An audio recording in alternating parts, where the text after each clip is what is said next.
This should be fun! Family don't end with blood. I regret this already. Hello? Not an idiot. See ya! Lilu Dallas Multipass. Give him the bits! The bits! The bits! The things I do for love. I will never, ever turn my back on people who need me. Cartoons. I can't stop. Can you control her, please? You need to unclench your asshole. Oi! What's Sporty Spice up to? Who? Sporty fucking Spice. What's she up to? I'm invincible, stupid motherfucker. This episode contains topics of substance abuse, mentions of violence, and mentions of potential homophobia. Have fun.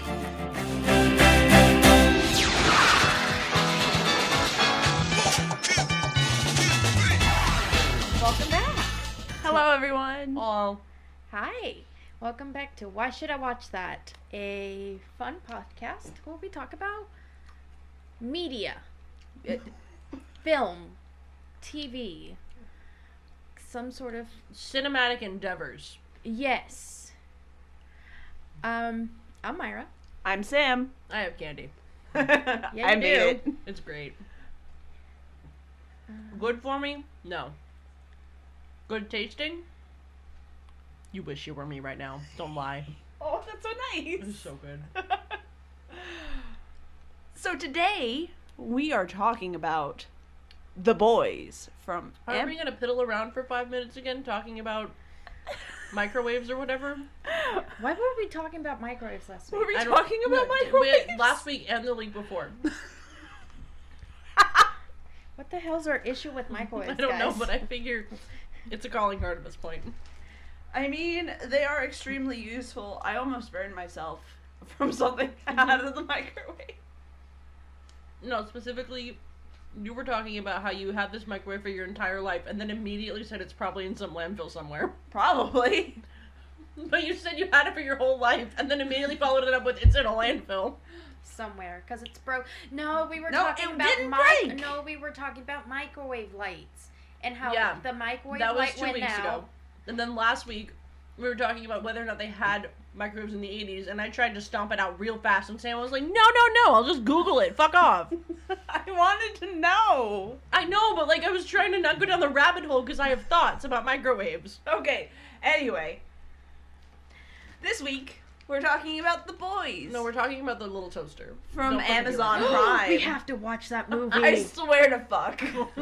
I'm sorry. Every week we're like, is this on the list? Is this on the list? The little toaster is not on the list, though. Oh, it's not. I know that for a fact. Okay, but we have to watch that You have an movie. issue with the little toaster? No, I just think it's a little weird, that's all. I don't remember a whole lot of it. I just I love remember the little being like, toaster goes to space. It's why is he on Mars? Yeah, basically. Alright, so, The Sam, Boys. say the thing again. Yeah, So- so everybody should beach to it. Yeah, this week we are talking about The Boys from Amazon Prime.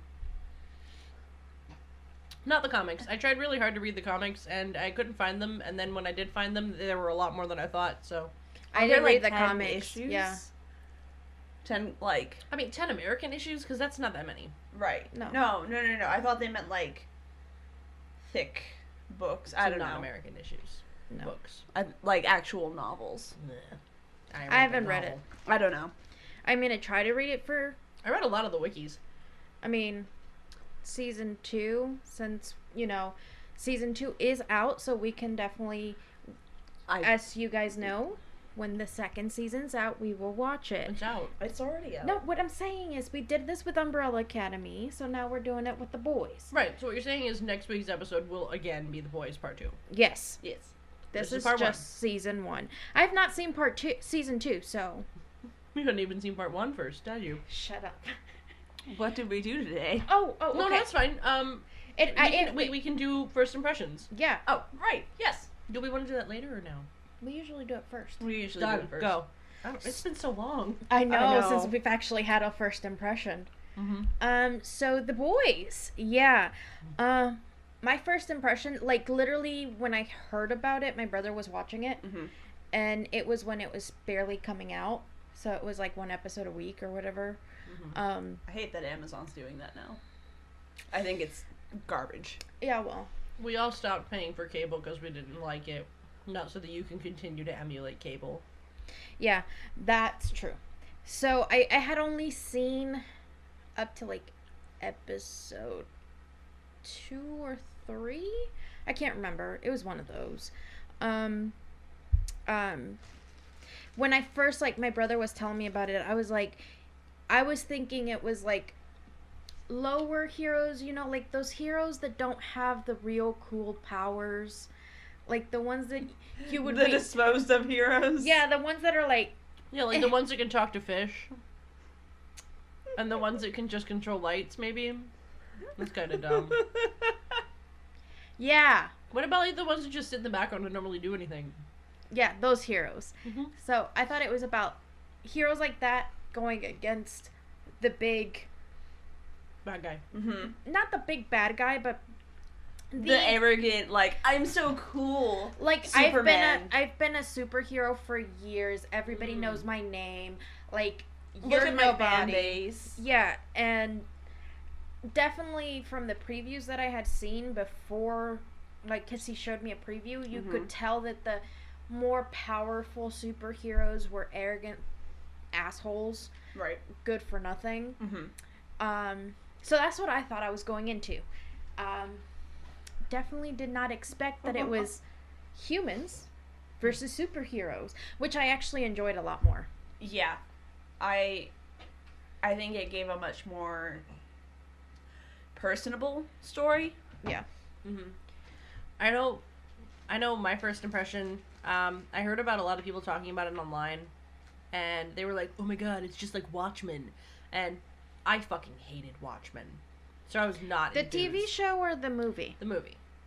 I have not seen the TV, which we have to put the TV show on there too, Okay, fine. because it's But also an The Amazon. movie though is It was very boring.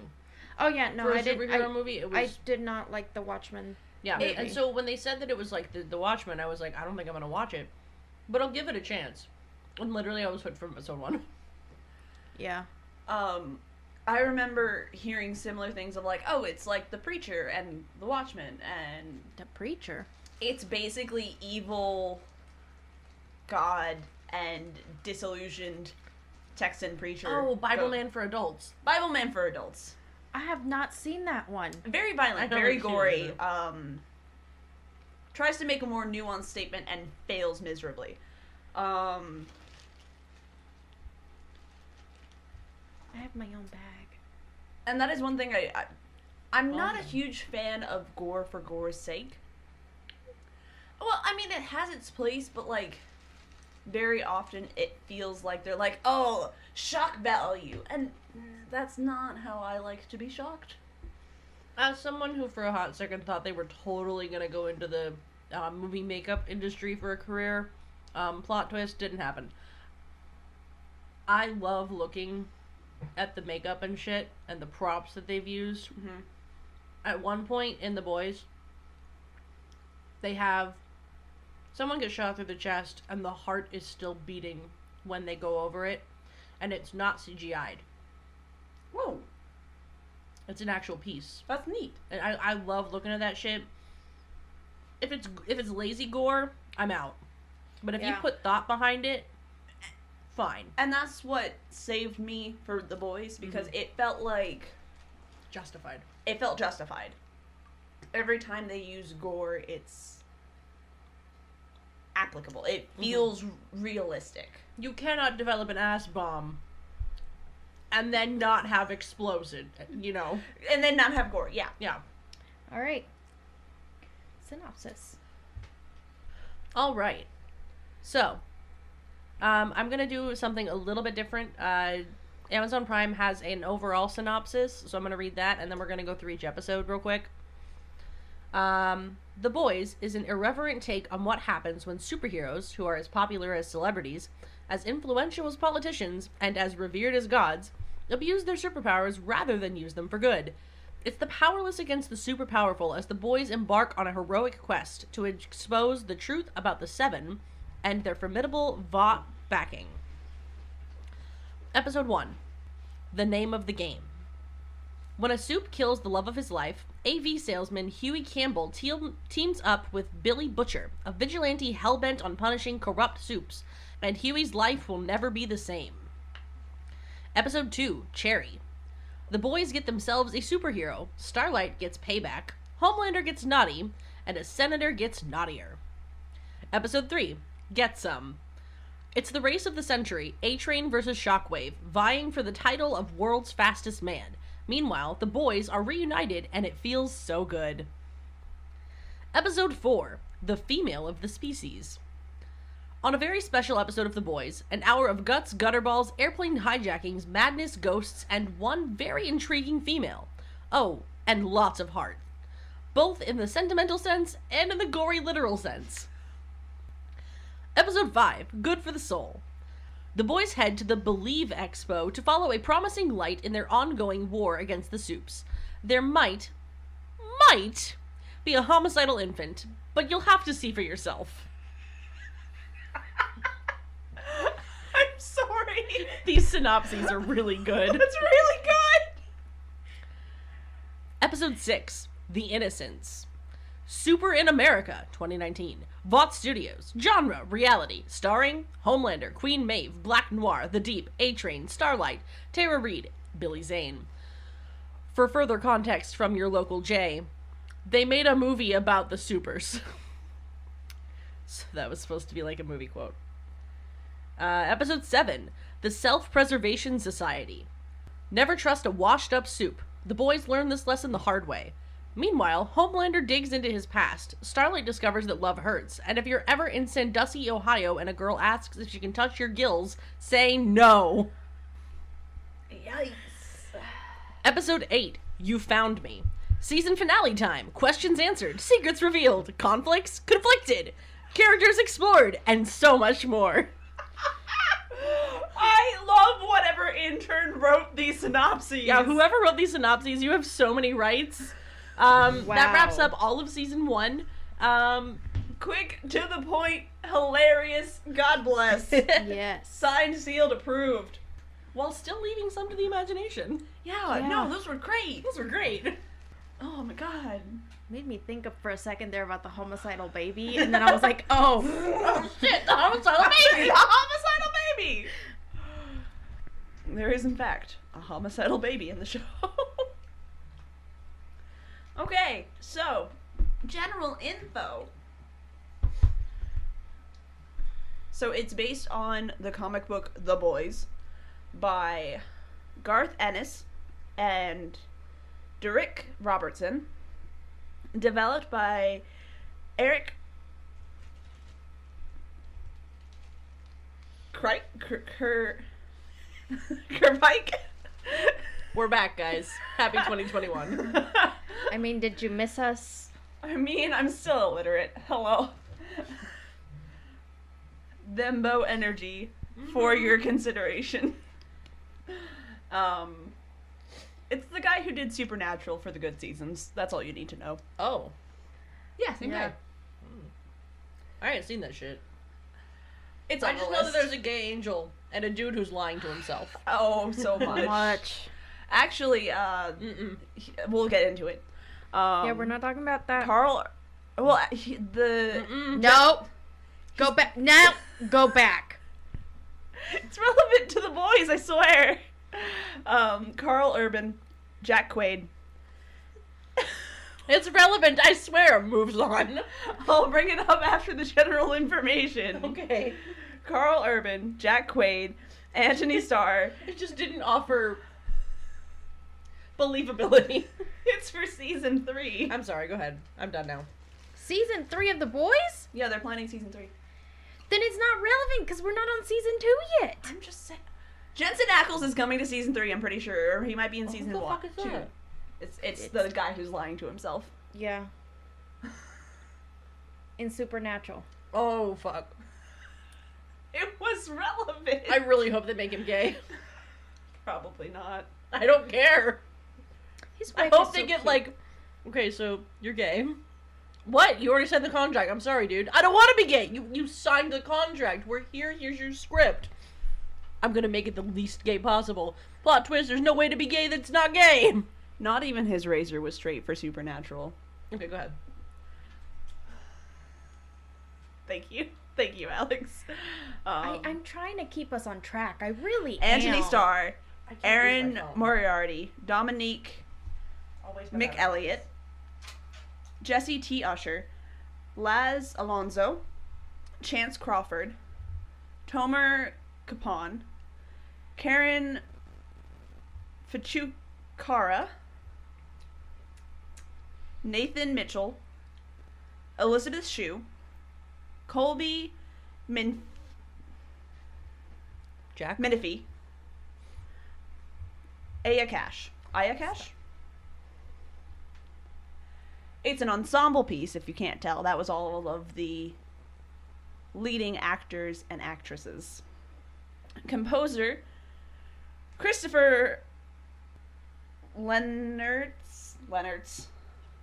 Christopher Leonards.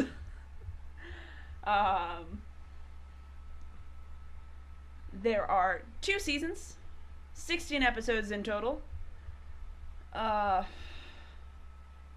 There's a bunch of executive producers on this, actually. Wow. Everybody had their fingers in the pot.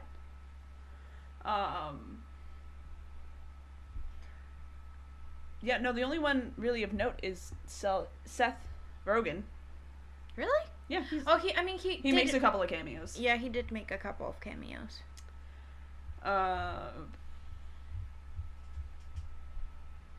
This really employed a fuck ton of people. Each episode ranges from 55 minutes to 68 minutes. It's released on Amazon, but you can also watch it on Vudu for $1.99. I don't know if that's per episode or per... It's usually per episode. Then, yeah. Total runtime, though. Where did that go? So it roughly runs 1 hour per episode. But that's not what it's done for other... I don't think they have the full... For the voice, I don't think they have the full... It's easy. 'cause They're, it says if they're it- hour-long episodes, it's 8 hours. Yeah. So, yeah. For season 1, about 8 hours. Apparently, no one's done the math. It's 1 times 8. I mean, the exact math? 8. No. No, like for each episode, it's like 51, Give some me are your thing. 68. Do the thing. But that's all I've got for general information. Okay. I'll tell you. Give me the numbers. We'll figure it out. 1 hour for the first one. Yep. Dude, it's 1 minute before 1 hour, so second episode, I'm giving it an hour. That's fine. Okay. 55 minutes, which is still... I mean, one of the things said like 68 minutes, so that like that's worth. 57, 1 hour, 1 Okay. hour. The only one that runs 68 minutes is the last episode. So everything else runs close to an hour. So pretty close to about 8 hours. Yeah. The last episode covers those odd minutes. Yeah, just about. Plus, you know, Amazon does try to sneak in a couple ads every now and then. That's true. So. The sneaky bastards. Right. So Cheeky bastards. So obviously the source material comes from a comic book. Unfortunately, I did not get a chance to start reading it. I've seen a little bit of the artwork. I don't know how I feel about it. I too have seen the artwork, and I too don't know how I feel. Some of the characters, I will say this, from what I don't know if it's the same for you. From what I saw of the comics, they did real good justice to the outfits. Yes, yeah. they did. The character designs I gotta are... admit, they did a lot better than Umbrella Academy did. Yeah. I mean, but there wasn't I'm a whole gonna lot. save this. I'm gonna save this for. There wasn't a whole lot for Umbrella Academy to work with as far as costume We designs. can get into that. Yeah, I disagree. I mean, I would. a diaper. At least they had hero outfits. Yes. Dun, dun, dun, dun, dun, dun, dun. As far as the artwork, I don't know how I feel about it. I am gonna try to read it for the next episode since it is season 2. This week's been interesting. It's been 1 week since I've gone to sleep. Yeah, That's you. almost. That's what it feels like. And I'm supposed to be on. No. But yeah, so I'm definitely at least gonna try to read a little bit of it to see how close it is. Bless you. Thank you. Good. How close it is to the actual. Am I ever good? No. To the actual source material. So I will try to read it. Hopefully they do. I mean, we'll see. I can't say anything. As far as Easter eggs go, season 1 really didn't have a lot of Easter eggs. It had a couple cameos here or there of actors. Obviously Seth Rogen being one of them. It did, as far as Easter eggs, there's a mention when Stidwell goes, it's talking about their latest movie, which is the G-Men World War. So that's really hinting to X-Men, other superheroes. And then you have, where was the other one I saw? When Edgar, who just happens to be the same actor from Breaking Bad, what was his name? Son of a bitch. Was he either of the two main characters? Yeah, he was one of the main. He was not the main characters, but he worked with them to spread the meth, or heroin, or whatever. There are so many characters who did that. No, he was like the first one that they made at the chicken restaurant. I don't remember. I don't remember his name. I ain't never seen that shit. I think I it's saw season 1, but Julian was the one trying to convince me to watch it, so I didn't, out of spite. Well, whatever. So, Breaking Bad made it popular that saying you're going to Belize means you're either going to die or the government's out to get you. Because you're going to South America, you don't have, Belize doesn't have extradition. Right. So the fact that Edgar, the director of this whole thing, goes, I'm waiting for my ticket for Belize, is sort of like a foreshadowing that maybe something bad's going to happen, that he's getting ready to dip. Or someone's going to die. Which, actually, technically in the show, it does foreshadow the fact that a major character dies.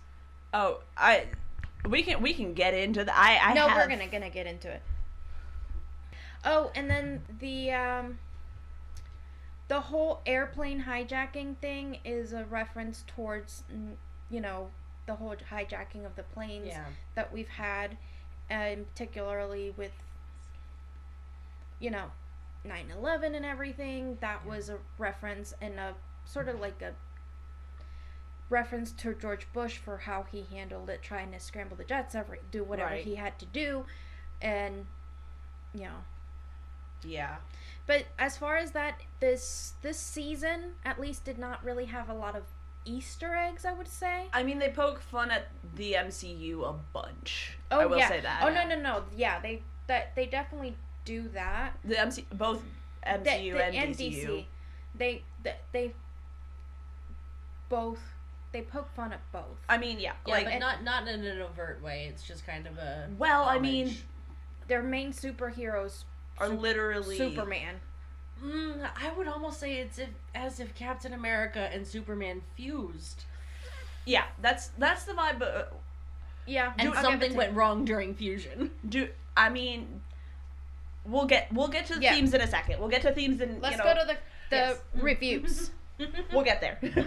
I want to see reviews. Oh right, we're already on reviews. Good. So, the critics, which we don't really care about them, but for clarity's sake, look, if the critics are more right than the audience, I suddenly care about them. They gave The Boys 90% on the tomato meter. The average audience score is 86, so it's pretty close. Only a 6-point difference. So, I would give them a solid B. So, yeah. I agree with the audience on this one. Both season 1 and season 2 were certified fresh, which is interesting because they didn't give the show a certified fresh. Well, because not all seasons are out, they wouldn't. They couldn't. For season 1 specifically, the critics gave it a certified fresh and 84. The audience gave it a 91. Which makes me feel like maybe season 2 brought down their audience score. Maybe. Mm-hmm. But the critics liked it a little more. That's kind of cool. That's interesting. We can talk about that next week. Alright, view audience scores. Oh, there's a 1-star straight off the back. It's just a bunch of zeros. Oh. Ooh. Interspersed with some O's. Lowercase. Okay. A lot of 5 stars. They're like, no one saw it coming. Awesome. All I need to say. Mind blowing. Don't read the long one. I see you. Yeah, you tried. I didn't remember but it wasn't a full sentence. So we're gonna excellent. This greatly written grammar, sir. Greatly written series is Deadpool meets Fight Club meets the A-Team, socially conscious writers, where the logical conclusion is of egalitarianism. Thank you. My brain was like, don't. You just skipped straight over the word you went of is. Totalitarianism is discrimination based on competence. I even knew that word. Are you okay? I got frazzled by the really big word, and now my brain's just on panic mode. So, extremely refreshing fantasy realism. That's a 4.5. I agree. I mean, yeah. No, the wording is really well put. I'm wondering what they would have liked to improve on. Pretty good, engaging. Alright, next. Any 1 stars? Oh! Okay. Wish I could give 0. No for me. Oh! Okay, Chris P. Sit down. Crude and all the characters are annoying. I'm sorry, just my opinion. Excuse you? Nina, did you even pay attention to Frenchie on screen? I know. Frenchie Hello? saved that show in moments. Like, it starts to drag, and then Frenchie's like, hello, I am here to simp for this lovely woman that I have found. Literally, that I have found, that I cannot speak to. No, but he does. Eventually. I'm saying there's like a solid 2.5 episodes where they don't talk. She But glares the at him, tries to connection. kill him a few times. But then The she realizes... emotional connection. Yes, it's like, at first she's like... But then, like, he keeps just talking to her and motioning to his body and showing her scars and stuff. And she kind of goes, oh, well, maybe you're trying to tell me that you're hurt, too. Two hurt people can vibe together. That's a thing. Okay, so this is a 2.5. So, despite a very interesting premise and some isolated honest... I was breathing. I'm sorry. And some isolated, honest efforts. The boys' increasingly inconsistencies in its script and really bad acting from its performers stagnate the show into an underdeveloped adaptation from a successful comic book. Yeah. Maybe that's including season 2, because these reviews are from 2020. Mm-hmm. Yeah, that's true. That's a really long one. That's also a really long one. And it's not in English. We're not having that discussion again. Amplifies violence using racism? Dennis? I could see that. Yeah. No, I could see that. But, for context, at least from where I'm seeing it, Vought makes it a point, whether through Homelander or not, to make people from the Middle East the villain. Sure. So, I could see where they are coming from. However, the entire purpose of Vought existing is to be the villain, and that they're wrong most of the time. So, I'm sorry, can we... That's fine. I'm done. What's with Seth Rogen's crusade against Christianity? What if a show was made to degenerate... Do not give them more letters than they typed. Denigrate his faith to this extent offensive in all caps. Okay, hey buddy, if your religion has culty vibes and does culty things, he has R. That is his name. He has R. This is the user's name. Mm-hmm. I'm sorry. Look, I'm Christian, and You're Catholic. I'm Catholic. I'm It was Christian first. We talked about this. I mean, yeah. Yes. I'm Catholic, but I'm also a Christian. I mean, it's the same. the same. It's the same. So stop. Stop. Get some help. I know you tried to correct me, but you're I'm Catholic here to cause too. problems on purpose. You're We're Catholic aware. too. But what I'm saying is, I mean, I understand the concept of, I guess, degrading the Christian belief, but I'm sorry, that's, but what they went into in this show, I'm sorry, if you're that far into that Christian, God loves everybody. Yep. sure. That is my belief. You know, we all. No, if you were a true Christian, you believe God loves everybody. He's here to do peace and bring humanity balance and peace and love your neighbor. Even if you don't want to. Even if you don't want to. Especially if you don't want to. That is the major process of what Jesus taught us. This show does not show any of that, but it also shows how us as Christians can take our beliefs way too goddamn far. Yeah. And hate people that we're supposed to love. Yeah, for me, the scenes that he's talking about, the episode, really felt more like a poignant commentary on the toxicity of mega churches. I think is a good. Yeah, it's a commentary on mega churches, and also it's not the whole fucking show. No. It's one episode that makes some pretty good points about what it's like to grow up indoctrined into a religion that you didn't get to choose. Yeah. And I think it's done pretty tastefully too. Honestly, I think it is, and I'm sorry, that was not Christianity. That was a cult because everybody listened to the guy whose arms stretched. I mean, yeah, but that's. I'm sorry. Maybe I went to a different church. That's literally what my churches did growing up. Like, there was one dude that got on stage, walked around, said some shit. We had.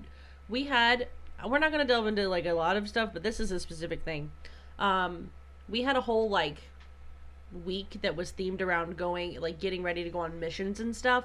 And here I am thinking about how they're gonna we're gonna go in there and they're gonna talk about, all the cool places you'll go and then why you're going.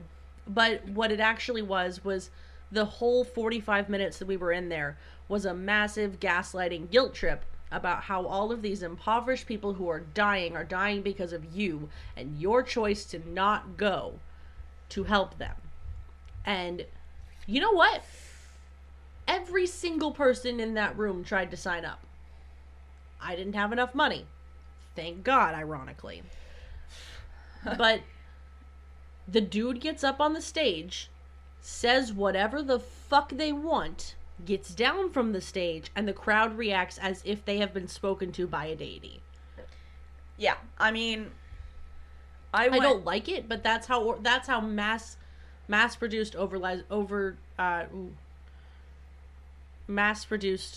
commercialized. I don't remember what I was gonna say. Something to religion, but that's just how that happens. And I mean, I went to NCYC, which is National Catholic Youth Conference, twice, because it happens every other year.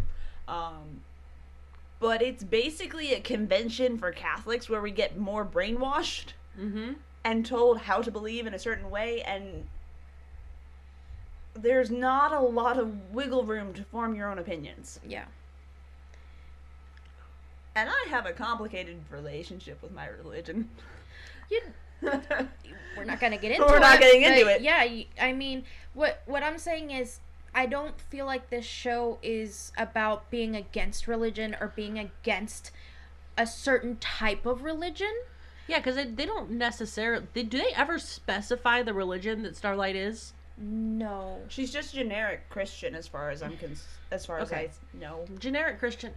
Y'all, in America, the Christians are the ones that are causing this problem, if we want to use the umbrella term. Yeah, no, For everyone who falls into the Christianity dialect from history, they're the ones causing problems. I mean, yeah, especially in America today, so-called Christianity has become more of a weapon than a way to uplift people. Yeah. And I think that's the commentary Seth Rogen was trying to make.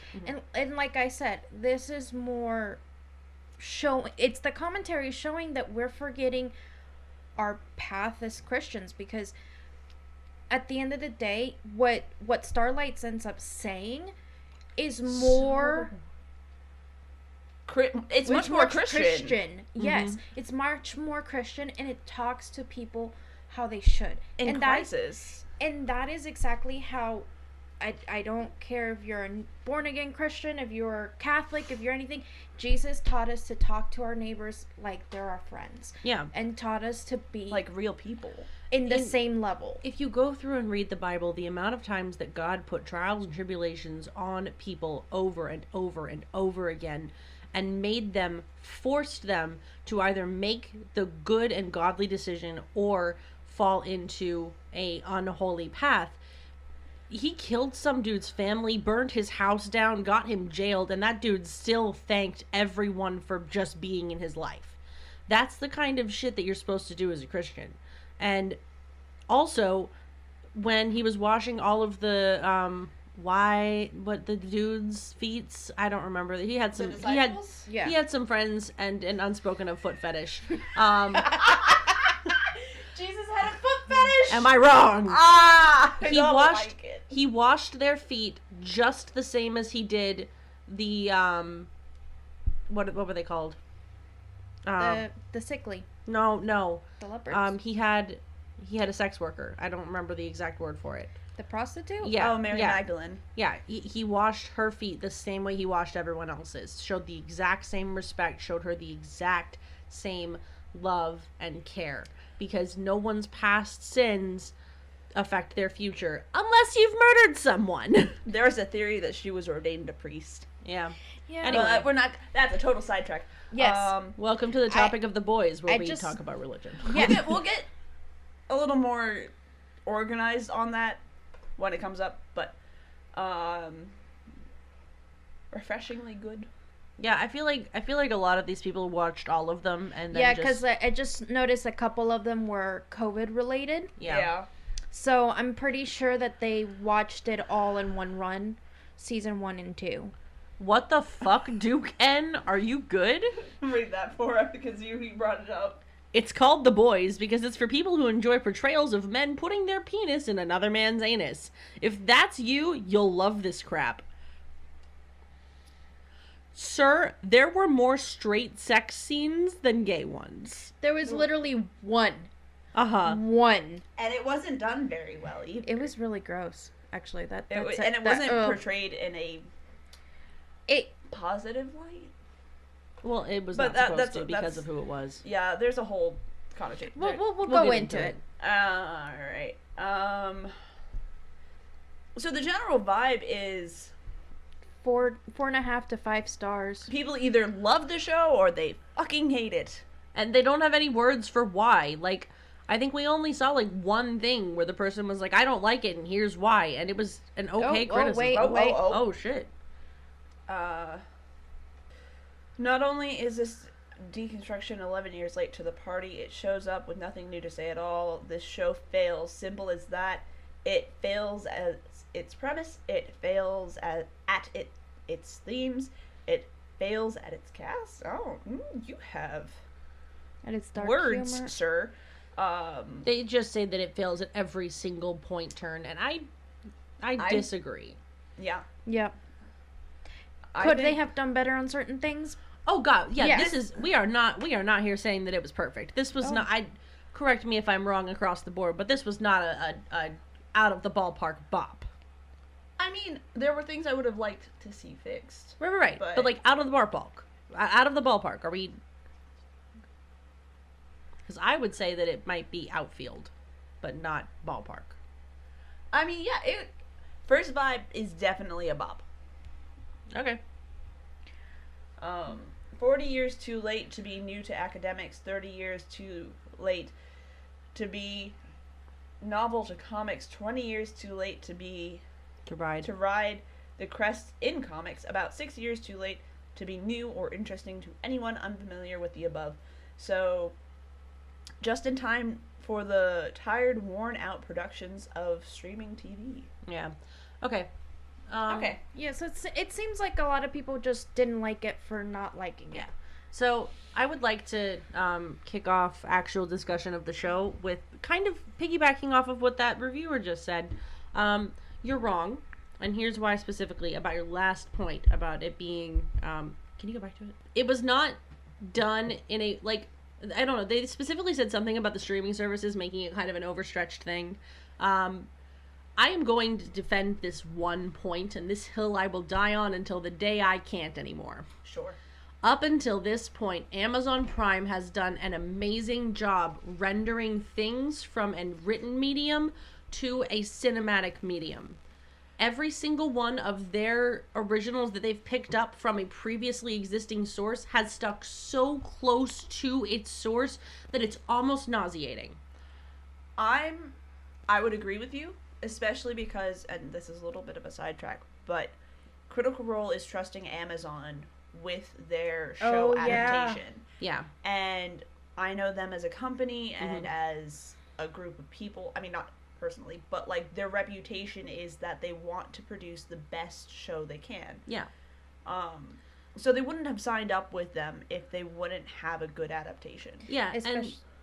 Especially if they didn't feel like they were gonna, if Amazon was gonna take liberties that they shouldn't. Yeah. Yes. And after reading and watching Good Omens on Amazon, when Netflix initially announced that they were getting the rights to the Avatar: The Last Airbender live action, I was genuinely upset.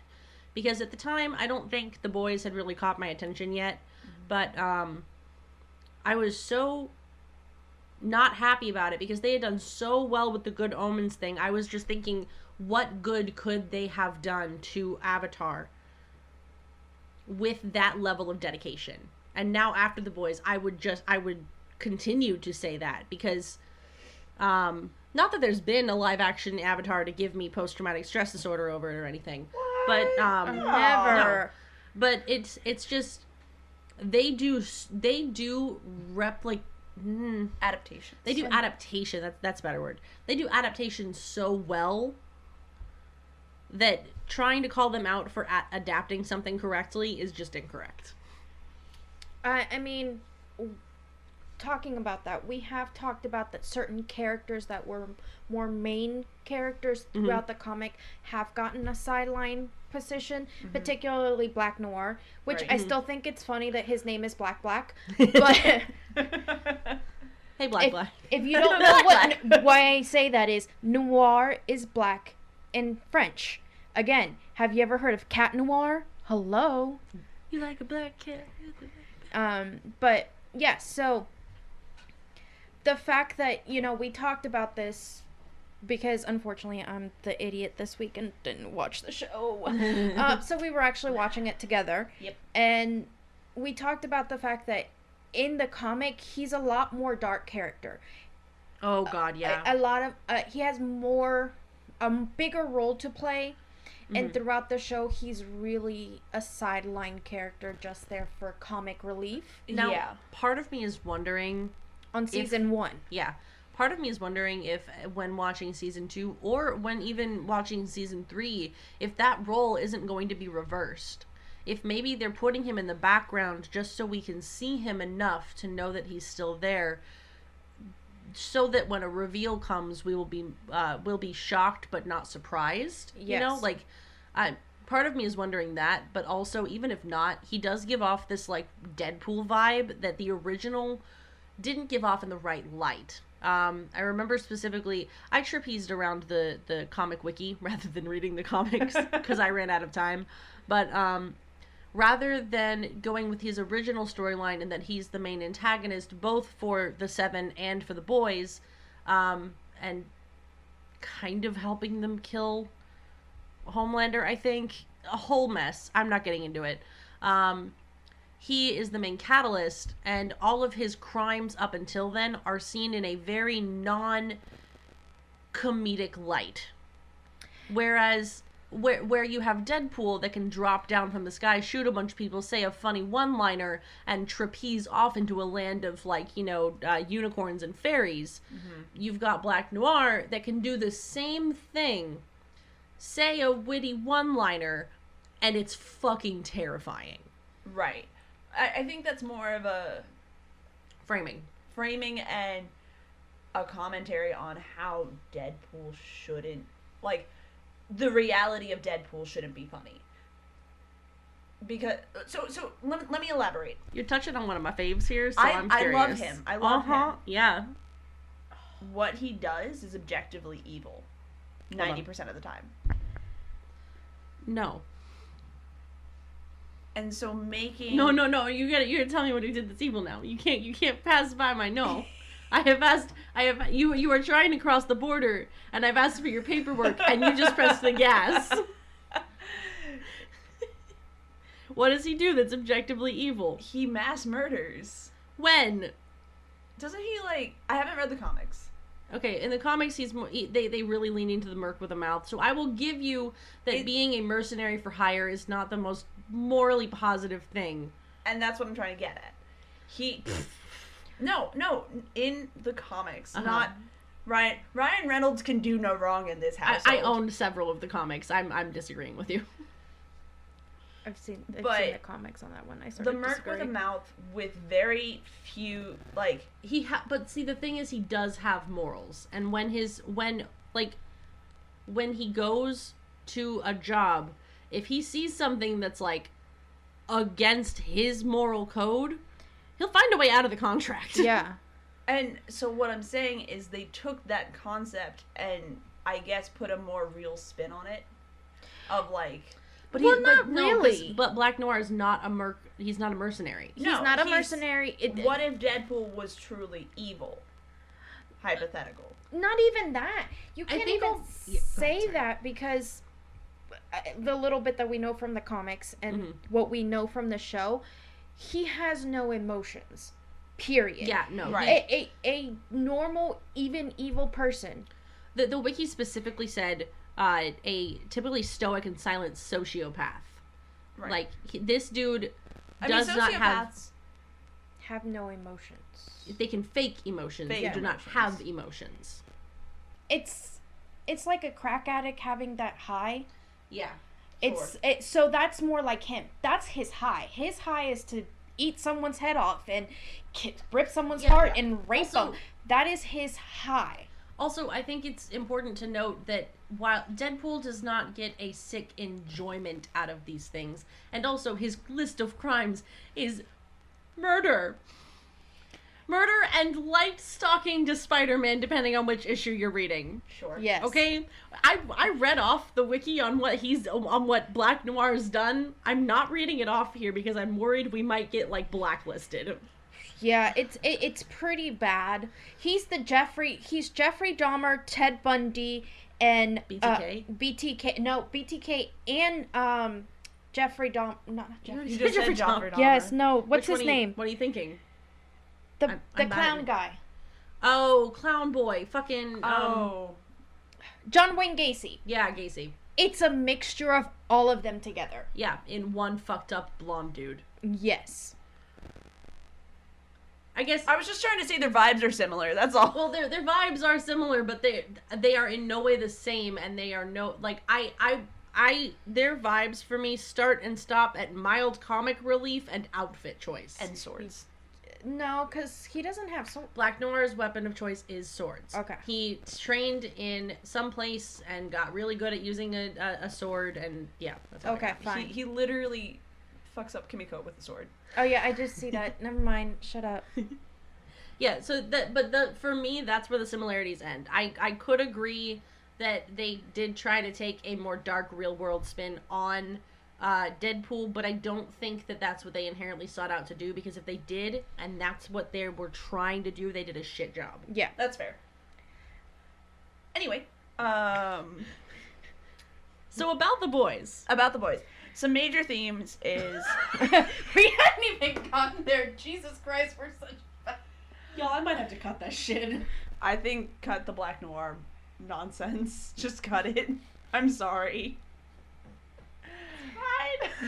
Maybe cut the toaster bullshit too. That was like 3 minutes. That was like 3 or 4 minutes. It felt a lot longer. Anyway, if it is a lot longer, I will eat my words. Some major themes. Not everyone who has power deserves power. The fundamental corruption of corporations within America. Loss of self and autonomy within said corporations, and fame. Grief and how we cope. Mental health. Oh yeah. The celebrity, and what I'm dubbing the meat grinder, the celebrity meat grinder, of how we chew up and spit out celebrities like it's nothing. Loss of faith and the idealization of heroes, hero worship, that. And responsibility for your actions, both personal and corporate. I would also like to add the commercialization of things that shouldn't be commercialized. There we go. I don't know how to properly word that in pretty words, but... I mean, I think that's pretty concise. Yeah. So I forgot to take notes for the first 2 episodes, so you'll have to forgive me. Oh no. Oh gosh. What would we ever do without notes? I mean, just talk about the show. Kate, can I borrow one of your pages, please? So I can make a flippy noise. Yeah, look at all these notes that I wrote, guys. Fuck. Sam, again, you're the only one that writes notes. I'm sorry, I like to be organized and consistent. I don't know the meaning of that word. Concise and... I'm consistent with my inconsistencies. That's fair. Yeah. So, I would say the first episode does very well opening and introducing this world. It's a good open, yeah. Introducing you to literally one of your major things, which is responsibility for your actions and commercializing things that are not supposed to be commercialized. Because you literally have a superhero run through a person. She explodes. Yeah, I would like to comment real quick on that scene. I'll be quick, I promise. Okay. I'm sorry, I'm not interrupting you. We've talked about the explosion scene and I was waiting for this. Yes. Even if you explode a body, the skin still has to go somewhere. He would be covered in skin. So why was there no skin after she exploded? We don't want to see that gross shit.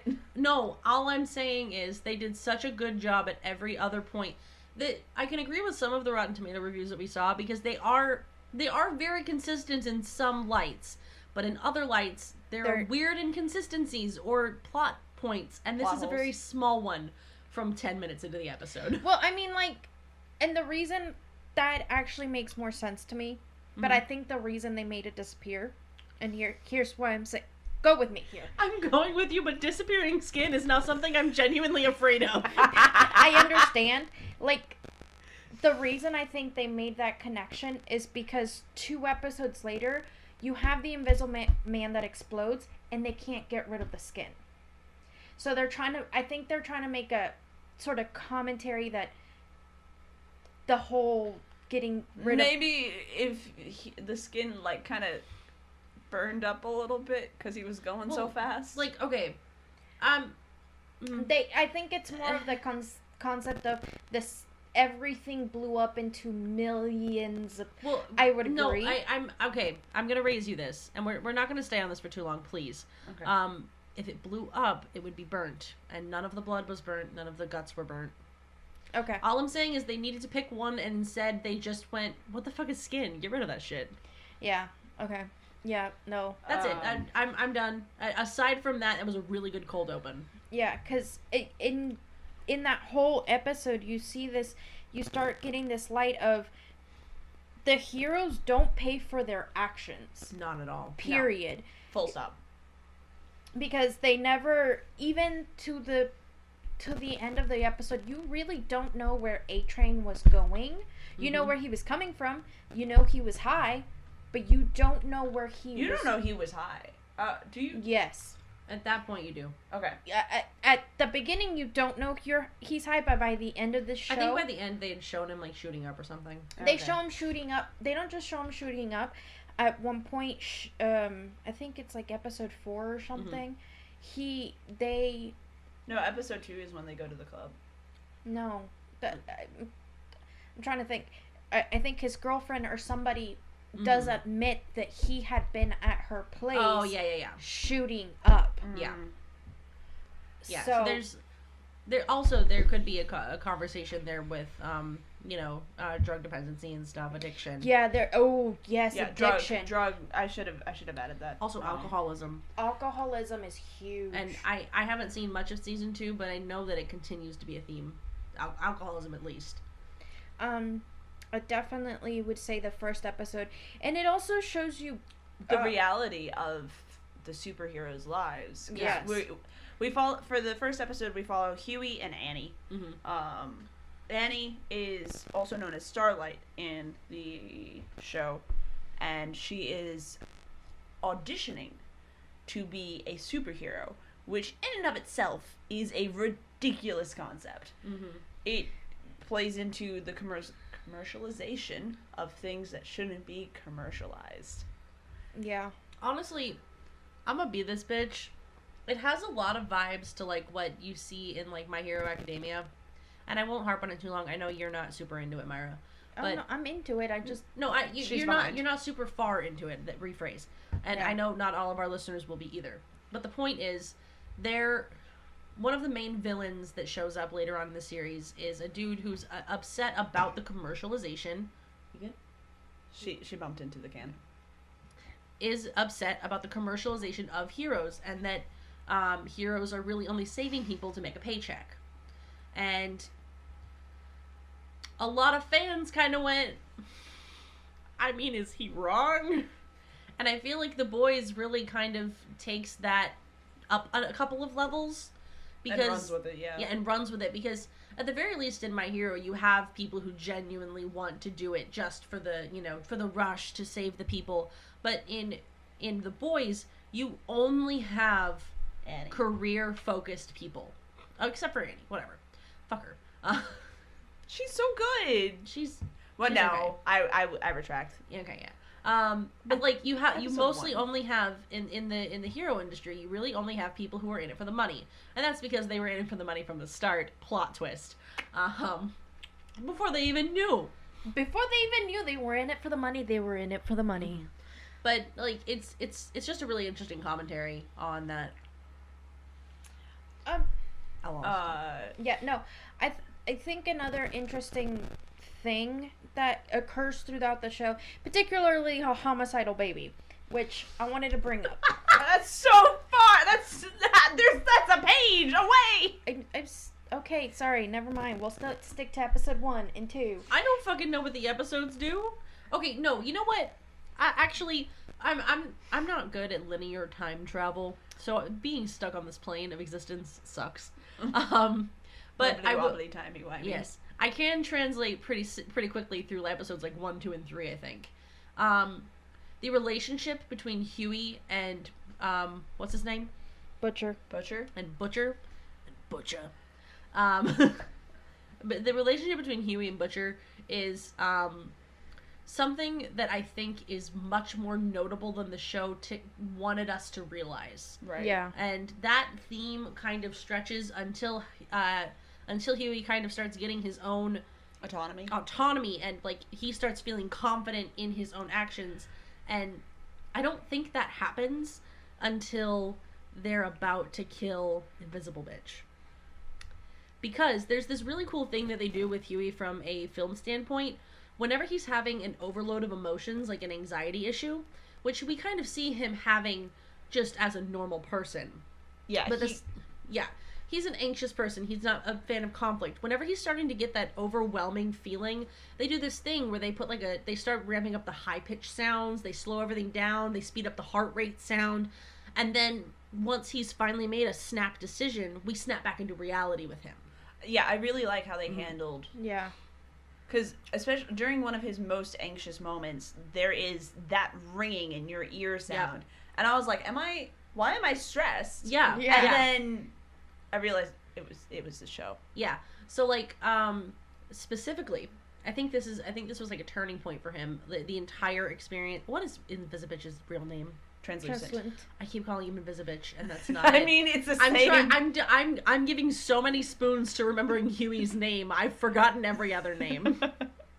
But Translucent, when they're dealing with him, multiple times throughout that episode, you see him. He drinks water, and he has that kind of high pitched thing. Mm-hmm. He looks at the side of the baby eating the spaghetti, and he has that feeling. I think he knew how to kill Translucent long before any of them did, and he just wasn't making the snap decision to act on it. Yes, I do too. Mm-hmm. And I think he was thinking about it, especially when he gave him the water. I think he was testing to see if his theory was correct. Yeah. When he gave him the water. Mm-hmm. Yeah, because he couldn't see the water once it went inside. Yep. And I think that was, Huey, for the naive, underprepared, main protagonist that we follow, is a lot smarter than we realize from the beginning. Yeah. I think they do a really good job because, they do a really good job in making Huey a believable side character to a degree, which what I mean by that is until you see him start to stick with the plot, you kind of get this feeling that you're really just along until something happens with him. Mm-hmm. He's just a normal guy, something sad happened, and it's not until he starts to break that cycle that you start to realize this dude's here to stay. And in breaking that cycle, he's doing something that I think everyone on the planet has the ability to do. He's adapting to his surroundings and growing as a person. Mm-hmm. And the fact that they put that into their main character, that they allowed him to grow from a point of literally a nobody to everyone but the FBI. Yeah. Yeah. I think it's also interesting because he goes... one of the main things that Robin was telling him before he died, she dies, is you have to start taking action. You have to start making decisions. Yeah. You don't make decisions. And I think throughout the first couple of episodes, you see him having these dilemmas, like that anxiety about making a decision. Mm-hmm. Because you're right on the whole, he knew how to kill Translucent because you see him making this decision of, should I tell him, should I not tell him, should I tell them, should I not tell him. I think that's really where he was having that anxiety. Yeah. It's more telling them if they figured it out. Yeah. And then you see him develop, he starts losing that anxiety to make the decisions, and he just starts making the decisions. Yeah. Yeah. In jumping into the deep end, he learns how to swim, and he learns how to swim well and fast. There are two main parallels within the show as far as characterization that I want to mention, which are Starlight and Maeve, and Butcher and Huey. Yeah. Yeah. I feel like both, you take the older of the two and the younger of the two, each, the younger are like the 10 years prior to the older. Yes. Yes.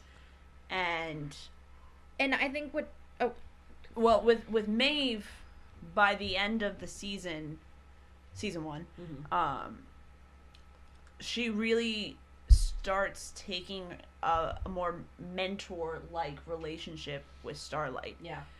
To the best degree she can. No. She's as damaged as the rest of the ensemble. She is shown to have alcoholism. She's shown to be ashamed of her sexuality, which is she's bi.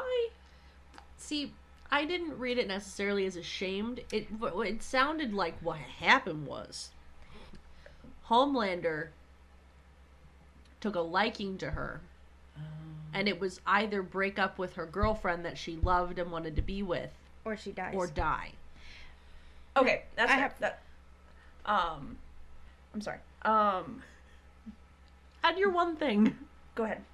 Okay, he tells him, dude, grow the fuck up. It's not just about, you are letting your friends down. Potentially die. Because you're obsessed with this one guy. And then you see with Maeve and Starlight, it's the other way around. Starlight is starting to make the same mistakes that Maeve made, because she says, I gave pieces of myself away till there was nothing left. Yeah. And when she says that, Starlight is really about to get in a position where she could potentially be sleeping with someone for the job, just to do what they want her to do, instead of doing what she has wanted to do. Right. Yeah. I think the party scene in episode 6 or 7. It's 8? Yeah. 8? Yeah. Okay. Okay. Party scene in episode 8. Maeve realizes that Starlight's absolutely going to be chewed up and out by Vought the same way she was, and realizes that she can help prevent some of the same trauma that she experienced, and decides that she doesn't have to be a heartless bitch, and starts reconnecting with her empathy. And going back to the relationship thing, I think that's also something that has a lot to do with her relationship with her girlfriend. Yeah. I think it wasn't just Homelander. I think it was Homophobia in America? No, I think it was Vought. Yeah. That's what I was... No, it's not so much homophobia, because I don't think you really see it throughout the show. Or you do, but... It's okay. It's not homophobia in the sense that she shouldn't in the have sense a girlfriend. that she shouldn't have a girlfriend. It's the sense of public homophobia that well, you always want the prince to date the princess, you know.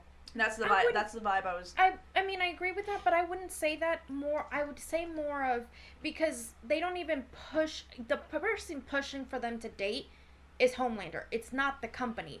What I'm saying is the company controls every detail about these people's lives. That is also fair. And I mean, you have A-Train who's dating another super, and they're not letting him make it public. That I don't know if it was real or not. So that whole energy, that whole vibe, very much reminded me of the K-pop idols. How the K-pop idols are not allowed to date unless it is cleared with their production company. Yep. They are not allowed to have a life outside of their bandmates and outside of their music. Yeah. And there was a big scandal where Jennie from Blackpink started dating another guy from, I think it was EXO. And that was a big deal because she didn't clear it. I do remember. Do people say EXO or EXO? Both. Both. The ghost says both. And so it created this huge big scandal because she's not supposed to date, because the perception is you want your heroes and the idols to be sellable. You want people to go, oh, I could date her. She would be my girlfriend if only I had the opportunity. Yeah. And we see that especially with A-Train, because A-Train, his perception is, oh, I'm a player, I play the field, I'm just this cool, like, party boy. And, like, also, if you want to look further into it, the Deep, when he's getting briefed on the allegations against him by the CEO or whatever she is. VP. Whatever. Basically the CEO. Their handler. Yeah, whatever. Yeah. Basically the CEO. I'm going to keep saying my words, and you guys can keep replacing them, and we'll go around like this for the rest of the episode. Anyway. Okay. So basically the CEO, this is a test of the emergency SAM system. Carry on. She says, let's face it, until the rest of them start speaking up, or the others, you know, right? Thus alluding to like the similar kind of thing that like he also had. I'm assuming that the Deep had a similar reaction to other fans as he did Starlight, so they were all probably similar situations. So like the fans getting, I don't know where I was going. Flustered. The fans getting flustered around the Deep, and him being like, "Oh, that's an invitation, right?" Basically, yeah. But it's the same kind of like over idolization, and like I guess if no one had come out until then, people either like see it as the victims either do not recognize its They were predatory victims. nature, Yeah. and do not recognize that they were victims, like Myra just said, or they do, but they're afraid of bringing it up because someone else had a positive experience and maybe they just misinterpreted. Not just that. I I also think, just read Lore Olympus, so I think another thing of that is not just the fact that they just didn't understand that they were victims. Again, with Lore Olympus, they didn't understand they were victims. I think another part of that is, I think the company also started paying some of them off. Oh, God, yeah. absolutely. The NDAs that come out of Vox must just be on, like, the Control-C, Control-V function. Yeah, episode 1, we see Huey getting served with an NDA, and he's all like, why can't, this was my girlfriend, and we were talking about moving in together, like... Hello? Hello? And, but yeah, I think, and going to the deep, I think there's a difference between, I think they kept both of, like, all of them single. Particularly Maeve and Homelander, I don't think they would have pushed for them to date. But I think the reason they push to date and even keep them separate is because you have this feel of Queen Maeve is the second in command, and then Homelander's the first. So it'd be like you have your mom and dad figures, and then everybody else is the little children of the family. Right. And I was also going to say, in the show, they talk about how the heroes are polling and their bases. So we don't really see what Queen Maeve's base is, but depending on who they are, homophobia is a thing.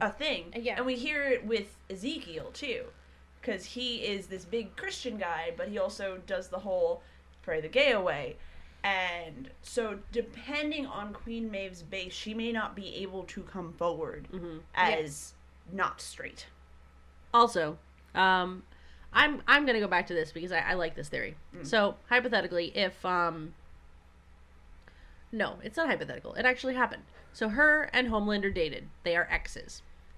We know without a shadow of a doubt that Homelander is some unhinged kind of pseudo-human. Correct. Yep. Something's wrong with his brain. Not all the marbles are there. They are scattered about, and he's picking them up as he chooses and dropping the others. Who's to say that just because they're broken up, that doesn't mean he's still irreverently angry and jealous? I mean, you get I got those vibes. Yeah. Oh, because he during later in the show, there is this big race that A-Train has been stressing and stressing about, and I would like to get about bring that up later. But he has this, I don't want to use the word intimacy because it feels like the wrong word to use, but this presumed right to her space.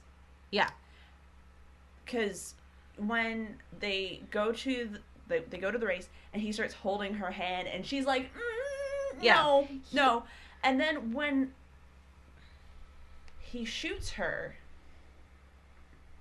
she's bulletproof, so it's fine. Yeah. She's basically Wonder Woman. Yeah, every person in the Seven is a spoof of A super character. a super character, and it's basically the League of Justice. But anyway, Yes. There's this weird tension. Like, Homelander enjoys shooting her. Homelander enjoys hurting her. Yeah. Because I think, touching on that, I think Homelander enjoys hurting her because later on you see him have a sex scene with Stidwell. Yeah. And she's like, dude, you gotta be gentle because you can't... You can't manhandle me. Yeah, you can't throw me break. around, yeah. And with Maeve, he can be as rough as he wants. He can't hurt her the way he can hurt a normal person. Yeah. But I think he enjoys being able to hurt her. And be rough with her. Be able to be rough with her. And I think that's something to keep in mind when discussing her sexuality, because the way that she interacts with the world and with Homelander and with everyone else in the Seven post-breakup, which is all we really know of her, is that of someone who has been through some shit, didn't get actual help, and is coping via a substance. Yeah. So Alcoholism. I would pose that the reason she doesn't, I don't even think the marketing team gives a shit at this point.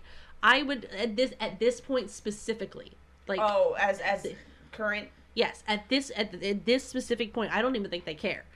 I think the only reason she's having issues with facing that is because embracing her doesn't bring up any homophobia.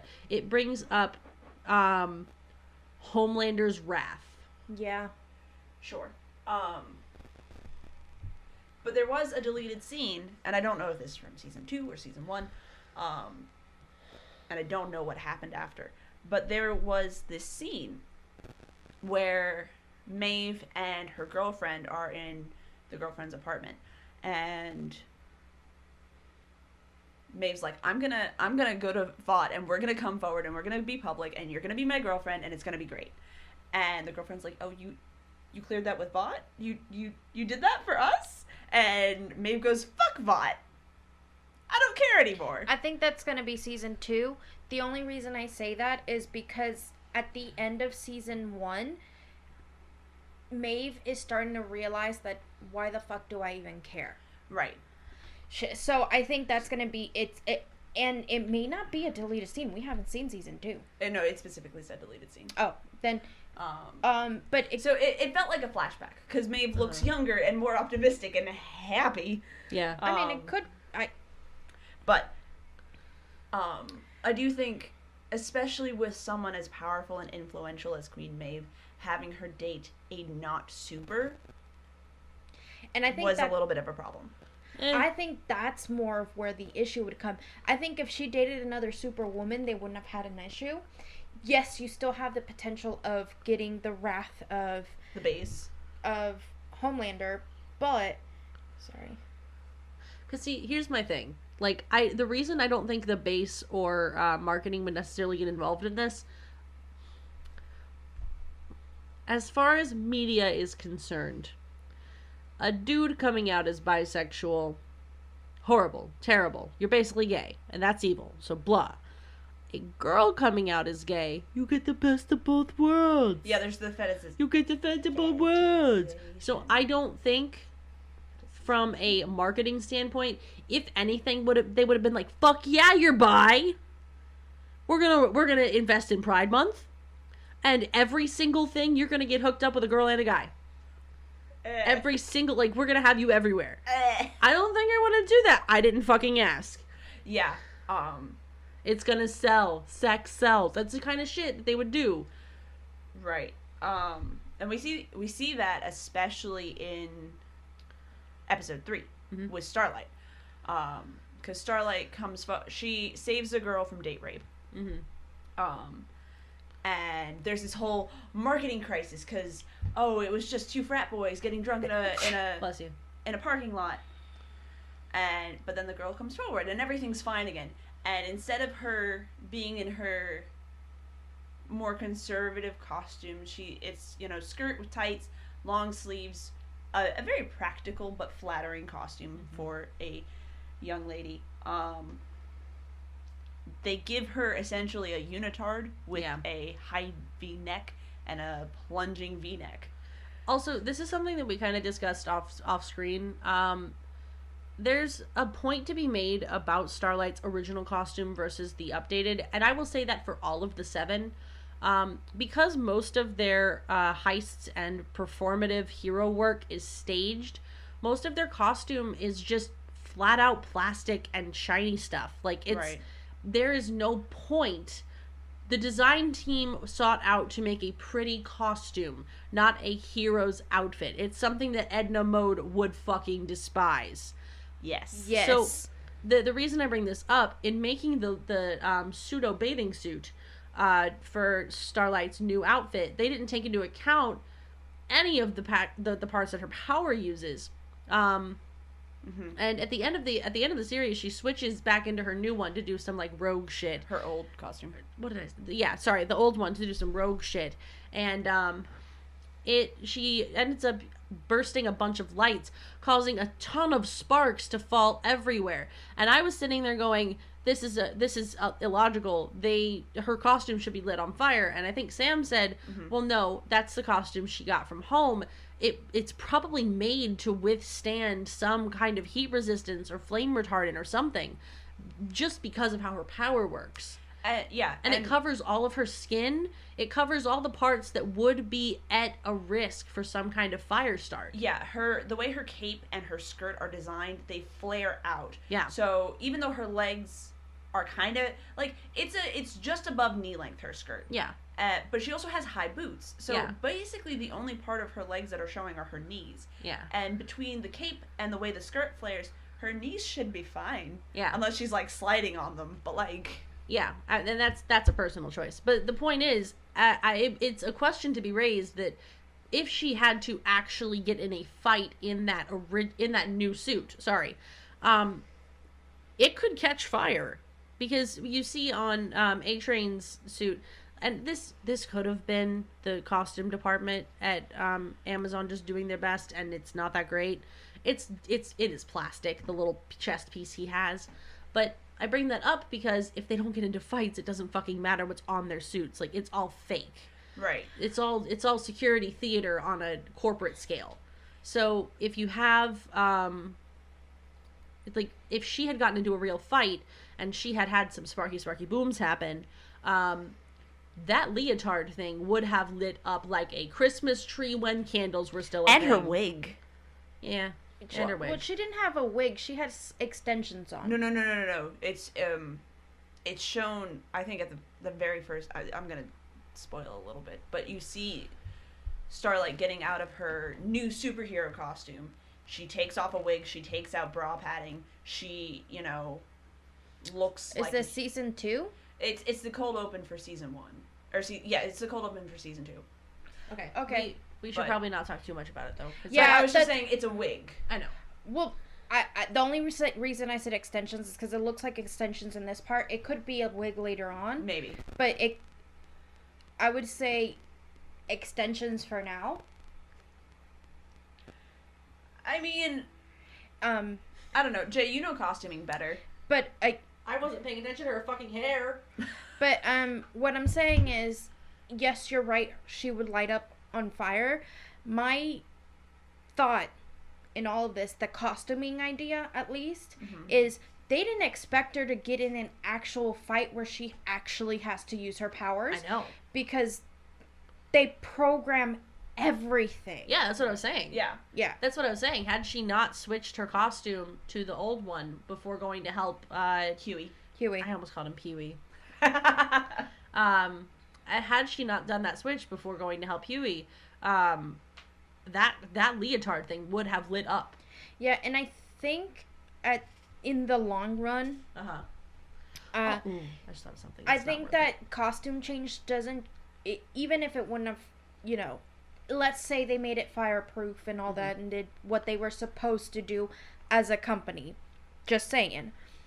I think that costume change would have still happened because it shows who Vought wants her to be versus who she is. Yes, I completely agree. The costume change, whether or not it was intentional for contingency purposes, it was going to happen no matter what. Yeah, because it shows that she's going, you know what? I'm not going to be controlled by this company. I'm not there. What they want me to do compared to what should be done is not correct. Yeah, and I mean, go ahead. I was going to get off the topic of the costumes. Oh, yeah, I was going to move on to the meat grinder that is, because it relates to A-Train. Yeah. The celebrity meat grinder that is Vought. Because Vought very much treats their heroes as celebrities. There are book franchises, movie franchises, comic books, TV shows, action figures, the whole bit. And you hear reference to a basically like Teen Titans kind of group for younger heroes, and they're like, oh, A-Train, you were brought up with Popclaw and Mesmer and all these different heroes, and we see the reality of that. If you don't make it into the 7, you're basically garbage. Not even make it into the 7 if you were not under Vought's control. Because Popclaw, even though she's a super, she's no longer Vought. owned by Vought. Right. Yeah, I mean, you essentially fade into obscurity. Like, In even what's his face? Adrian? No, Mesmer. Mesmer? He's another one. He was with Vought. And Vought said, you know what, we don't need you anymore. Well, he got caught with insider trading. Well, yeah, but I mean... Yeah, we don't know his whole story. We really don't know what really happened. It could be a scam put on by Vought to get rid of him. Yeah, exactly. That's true. And, you see that they shoo you off.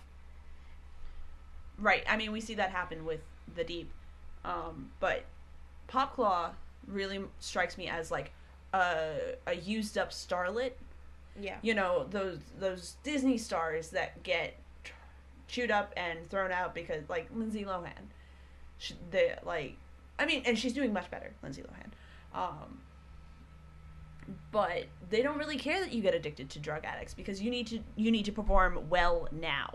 Mm-hmm. And if you don't perform well now, then what are you doing here? Go ahead. If it pleases the courts, I would like to switch the topic from the main antagonist to the main protagonist and talk about the boys themselves. Oh, yeah, we haven't really. We really haven't. That's what I was going to do earlier, but someone went in a different direction. I'm sorry. Are you? No. Yeah, I didn't think so. It was a good point, and I'm glad I brought it up. So I guess in saying that, the main crew that we follow throughout most of the story, aside from you've got the A plot and the B plot. A plot being what the boys are doing, and the B plot being what the 7 are doing. Really just what follows the in that sentence.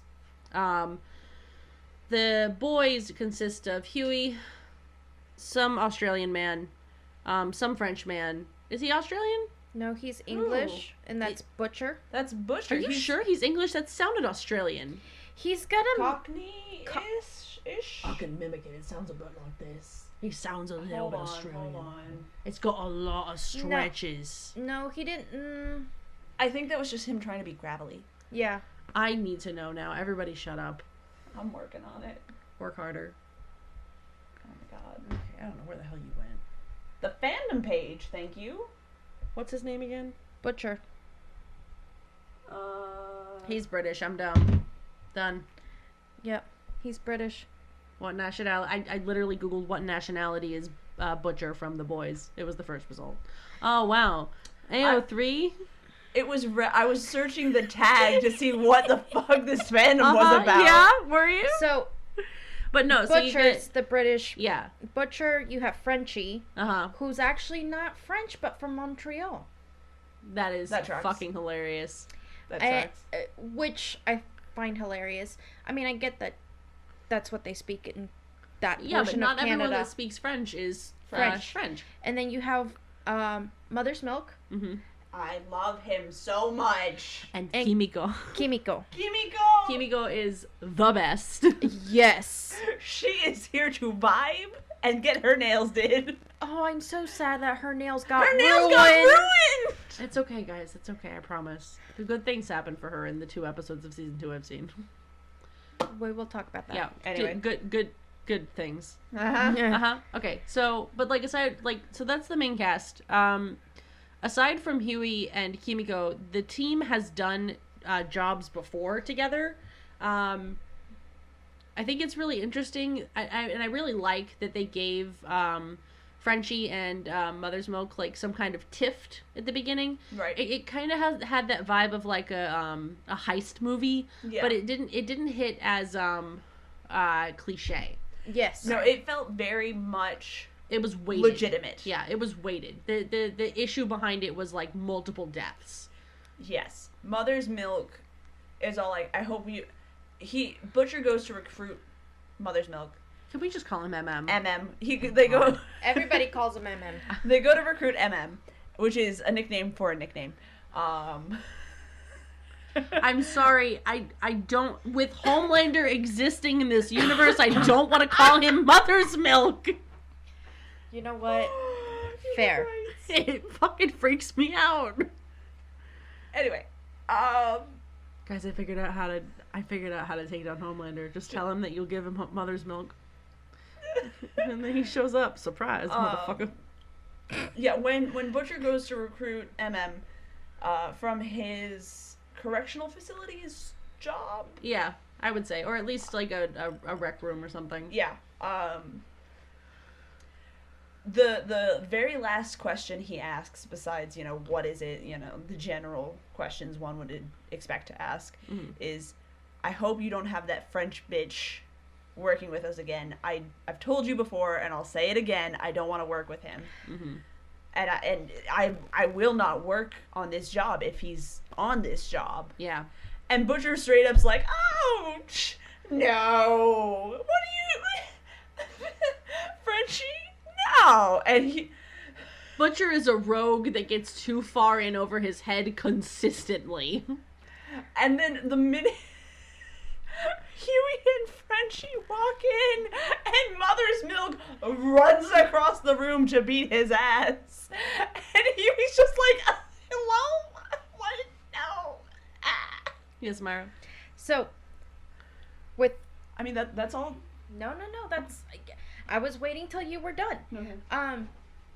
What I was gonna say is, but they show you what their tiff is. Oh, yeah. They go into depth and why MM does not appreciate working with Frenchie.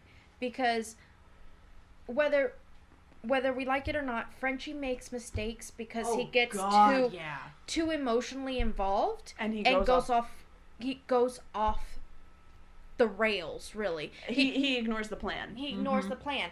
And which... An ADHD vibe. Oh, yes. Oh, Frenchie is bisexual rights at their finest. Okay, Frenchie I is said ADHD. But also...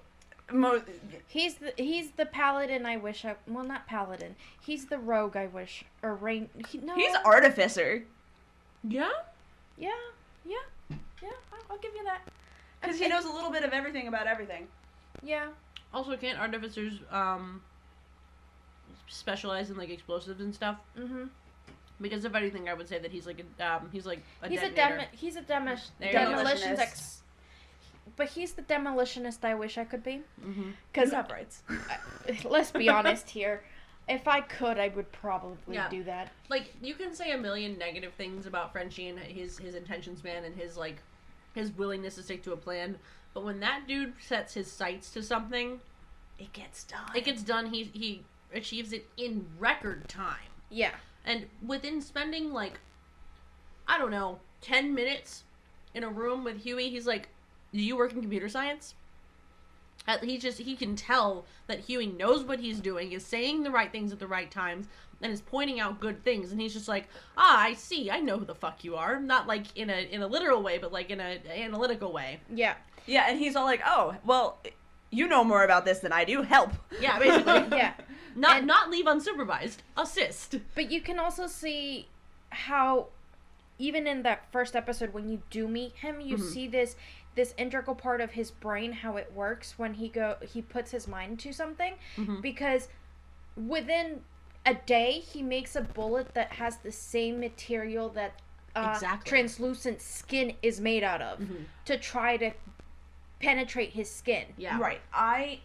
I love Frenchie's character simply for the fact that he loves being alive and creating and producing, because in the downtime that the boys have, like, in between, basically he's just fucking Iron Man with more serotonin.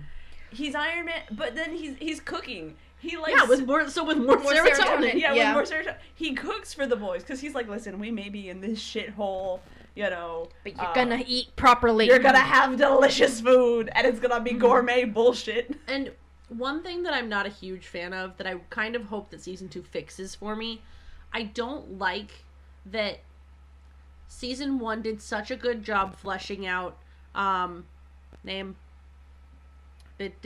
B. Butcher? I will get it someday. I'm sorry, I know Huey. Listen, we all know that you can only retain about 2.5 names at a time, and right now you have Homelander, Huey, And, you know, Some of the other ones.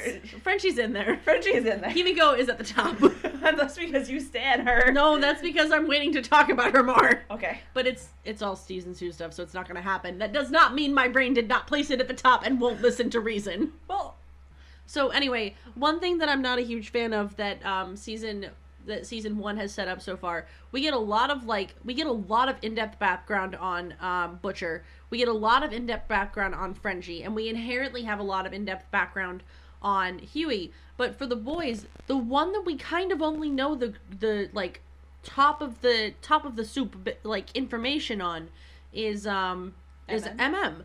Because all we know is that he used to work at a correctional facility of some kind, and he has a family. And now that family doesn't like him. Aside from that, we don't really have. We know he was a combat medic. Yes. He's dropped some hints, and I'm not discrediting him. He's dropped some little hints and has shown himself to be a very like integral part of the team. He's very important. I guess what I mean is like we don't have.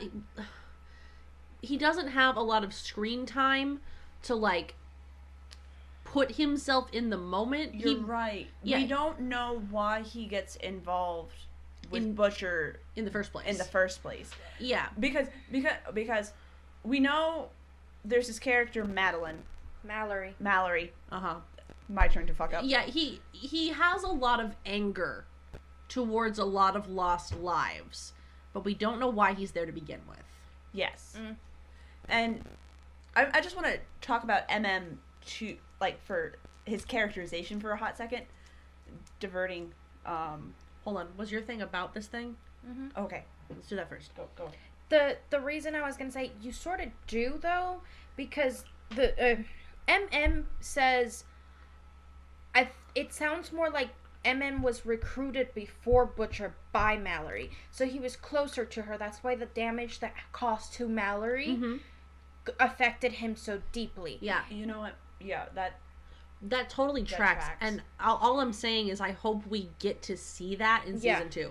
I would love to not have to theorize on that, because that sounds like a fucking heartbreak marathon. Yeah. Because in the comics, they're actually a sanctioned CIA group. Yes. And I think the way Mallory made it sound in the 15 minutes she's actually on screen, she made it sound like she was part of some form of government agency, but then made this group with no sanctions, with no clearance. And it kind of sounded like she went a little bit rogue, which is why she got burned so badly. No pun intended. So I would disagree. Okay. Because when you first meet Mallory is when she's introduced to Butcher. At this point, this is why I say MM was first recruited by Mallory, and I think they probably work together in the CIA and other aspects, because then Butcher joins into the group, and I don't think it was not sanctioned, because the way when she meets Butcher, she makes it sound like the CIA made this special task to figure out what was wrong with the supers. Oh, but they just kind of dropped it when it got too messy. Not so much dropped it when it got too messy. I think what happened is Mallory got too close to figuring something out, and the thing that happens with Homelander, every time something doesn't go his way, he hurts you to stop you from doing what you're supposed to be doing. Right. And I think what they did is and I know we're trying to stay away from the heroes here, but I just want to make specific... I just meant we should probably talk about the boys. Because it's called the boys. the specific thing I wanted to say is Homelander has this control thing, and we see it throughout the show, but he has this way of hiding his true intentions from Vought. Yeah. Well, yeah, because he brings down the plane. He doesn't help when the terrorists happen, but he tells him, "Oh, we got there too late," and he spins it so that everybody else thinks that's the ticket. I think he manipulates. he's a master manipulator. Yeah, he's a master manipulator, and I think in taking, I think it's also important to take into account that he is effectively the strongest man alive. Yeah, like, no. I think even, and the only reason to bring that up again is, like, I feel like throughout the entire, like, first season, all we've seen from Homelander and the people around him is, like, an opportunity to fully digest how much fear surrounds him. Right. So, I think to a point, I think every person that has had to work with him on... There's a specific scene that I know that happens in season 2 that is gonna back this up real fucking hard when you guys see it, but I'm not talking about it right now. Okay. Just trust me when I say, anyone who's worked in close quarters with that dude knows to fear him to every level. No. And I think that's... Sorry, I didn't mean to interrupt you. I guess that, I think, is something to keep in mind. Like, when Homelander flies down and is like, tragic, the plane crashed, are you really gonna question him, or are you just gonna go, okay? Oh no, so sad. They've created a catch-22 where there's a person who can basically do whatever they want, and they have to take their truth at face value. It's almost like taking the court system. We have innocent until proven guilty, and now for just this one person, it is always innocent until proven innocent. There is no guilty verdict for him. He is above everything. And I think, going back to the boys, this is why Butcher has such a problem with him. Because Butcher is like, I want you to be responsible. I mean, specifically, he wants him to be responsible for the rape of his wife. Rape and, from his perspective, theorized murder. Yeah. Well, the way the series ends, I mean, we already know this is... I know. Or the season ends. I don't think he wants him to be responsible. I think he wants to kill him. Well, he wants to kill him. He wants revenge. He wants revenge. He wants I know. Homelander to feel the same pain he But that's felt. not possible, and I hope that he realizes that in season 2. There is no physical way that you can take a dude who does not feel emotion for others and hurt them in a way that forces them to feel an emotion for others. I think he figured it out the instant he fucking woke melted up on the lawn. Melted Steadwell's eyes. The only weight he had on Homelander in that moment was the bomb strapped to her chest, and the second he killed her, he had nothing. Nothing whatsoever. And that had to be a terrifying moment for him. That's probably why he set off the bomb the way he did. Because at that point, You're already dead. Yeah, Go out who on the your own fuck terms. cares? Yeah, I might as well. If I'm facing off, if I'm on death row, okay, and I'm allergic to peanuts, and you give me the opportunity to get my last meal, you bet your ass I'm eating fucking peanuts. Peanut butter, Reese's, everything. So that you can't take me out. I got this. In that moment, I think Butcher was like, well, fuck. Yeah. He knew Homelander's not going to die from that bomb. Yeah. So he's like, well, you took everything away from me. You can't take my death. Exactly. Yeah. And he did. But... and then he did. Yeah. But breaks so many stereotypes, you guys. It's true. So there's a lot of very negative portrayal of men, specifically black men, in media of their absent fathers and their, gang leader, and all of these awful, terrible stereotypes. I think it's been changing. And it's been changing. Hollywood and, various media sources have been doing better. Certainly by far. Every character that continues to negate that stereotype is another win for eliminating the genre entirely. Yeah. Correct. But some of the first interactions we see of Mother's Milk is him, trying to instill the same respect that he has learned throughout his life, and him absolutely loving his wife so very much, and being like, oh, well, I'm having to pull these long shifts at work. Yeah. I'm wondering, I cannot wait until next week when we do season 2, because I feel like he had a lot of Frozen 2 Elsa syndrome, in that Butcher coming back was this, like, draw to adventure that he's probably been missing. Like, everything that Butcher stands for, the only reason he took him up on that offer was because he missed it. Yeah.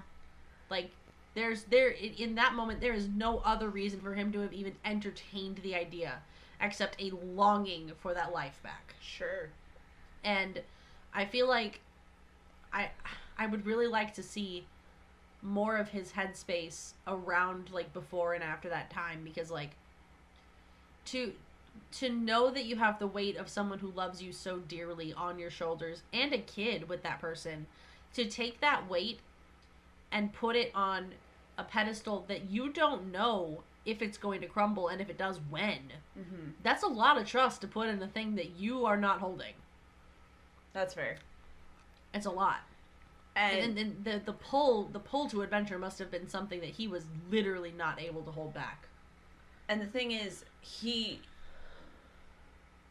knew it was gonna burn him. Yep. Because, like, you see the instant regret. Mm-hmm. He's like, this. I can get in, get out, it'll be fine. That's the energy I can get in, get my fix, and kind of go. Like, I can do something dangerous, but she doesn't ever have to know. Yeah.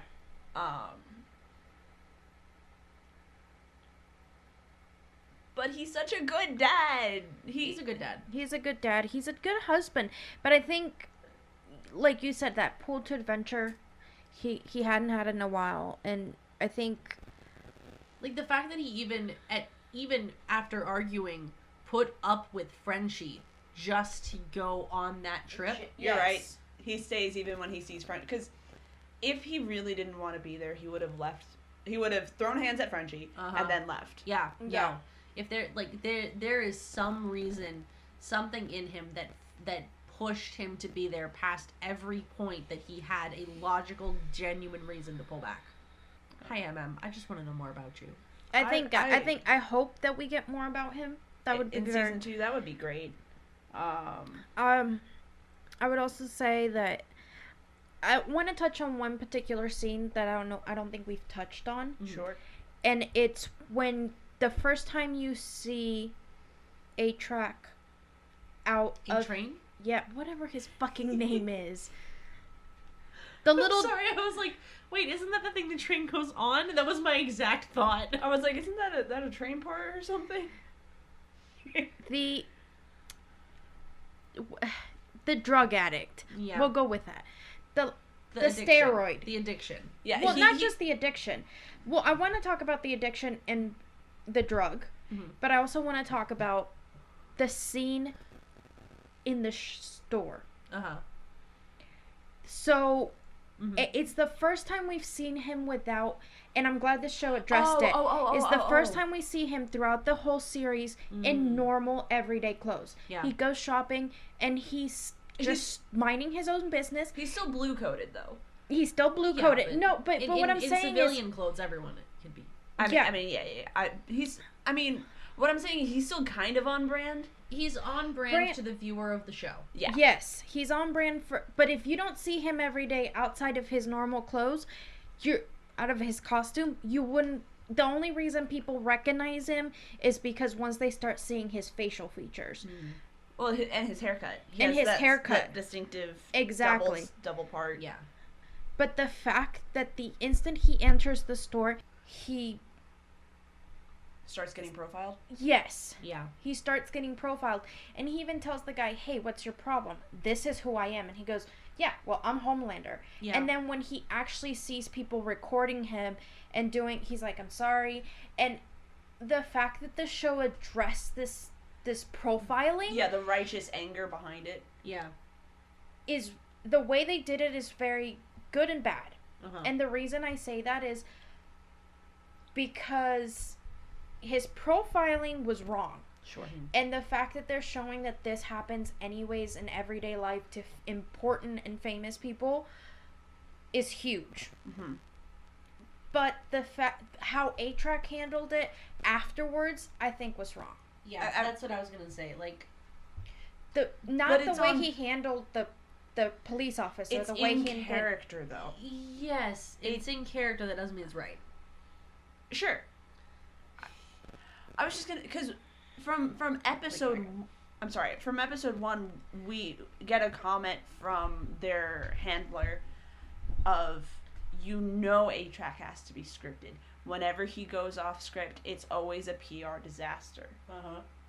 So it's not the most dignified way to respond to that, but it's in character. Yeah. This is something that I personally kind of had a gripe with as well. This, along with a bunch of other small scenes.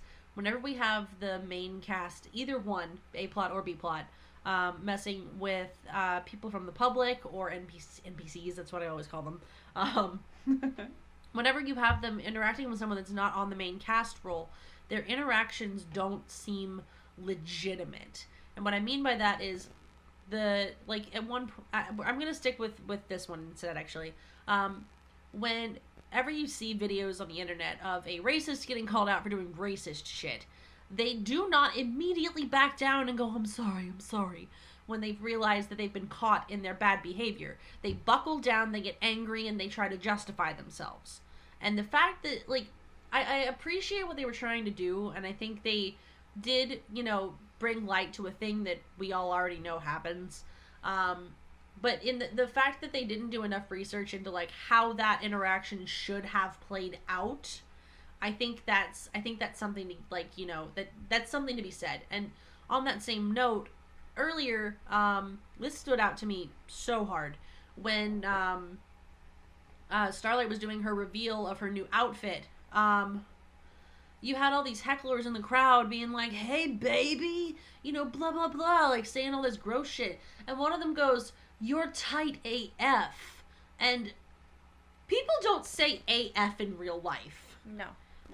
It's small stuff like that. I don't think the writers put enough effort into those scenes to make them feel as organic as the rest of the narrative does. Yeah, specifically that scene with Annie,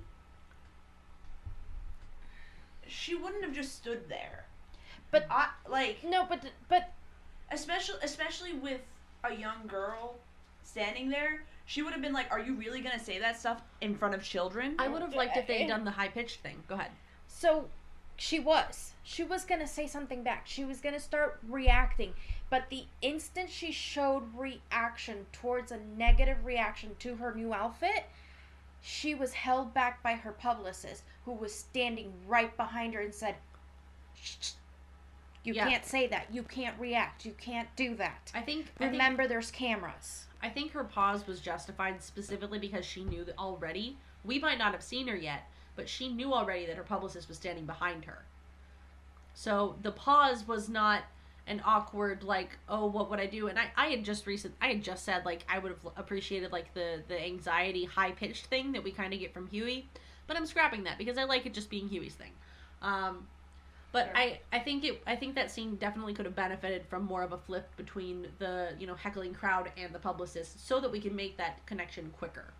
Yes. That's fair. But for me, it's small stuff in the background from the, supporting cast that just does not flow in natural conversation. Those things tick me off. It is so... That's why you workshop scripts before you do anything with them, so that you can get a couple of non-affiliated people listen to some other strangers read a sentence out loud, and they'll go, bruh, that sounds like chicken shit that you typed into Yahoo Answers 6 years ago. Yeah. What were you thinking? And you go, oh, well, how would you say it? Here is actual English for you. And that's a, gross exaggeration, but I feel like they might have forgotten that their background characters needed to do something, and then just kind of gave them vague direction and went, cool, thanks. Or didn't push the actors enough to properly emulate certain things. Maybe it was over directing. I don't know. It was a pet peeve. Yeah, I didn't like it. No. So something else we wanted to talk about for the show was the use of Compound V. Compound V, both in its recreational use and in its performance enhancing use, I guess we could say. Yeah, it kind of acts like steroids and cocaine It's had a steroids, baby. cocaine, and I would even say medical use.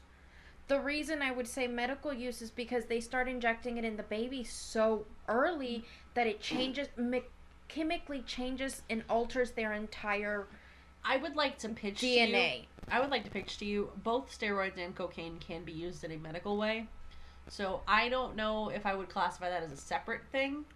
It has medicinal qualities, but overuse can lead to detrimental effects and an addiction issue. Yeah, I think. So it's hold on. Can I build up with something real quick? Because I will add on to this. It does work on the babies, but Homelander says near the end of the series that he was also even able to convert some adults. Yes, and he through some deaths. Yeah, he's like, oh, what's loss of life? I do that every day. I killed a whole plane of people. What's a few more hundred to me? But what I was trying to say, it's like, the reason I say it's maybe a little bit different, like, not the chemical compound of it, but the way it's used. Yeah. Because you use it, you see it as a steroid, and to heighten the immune system. Not the immune system. The healing factor.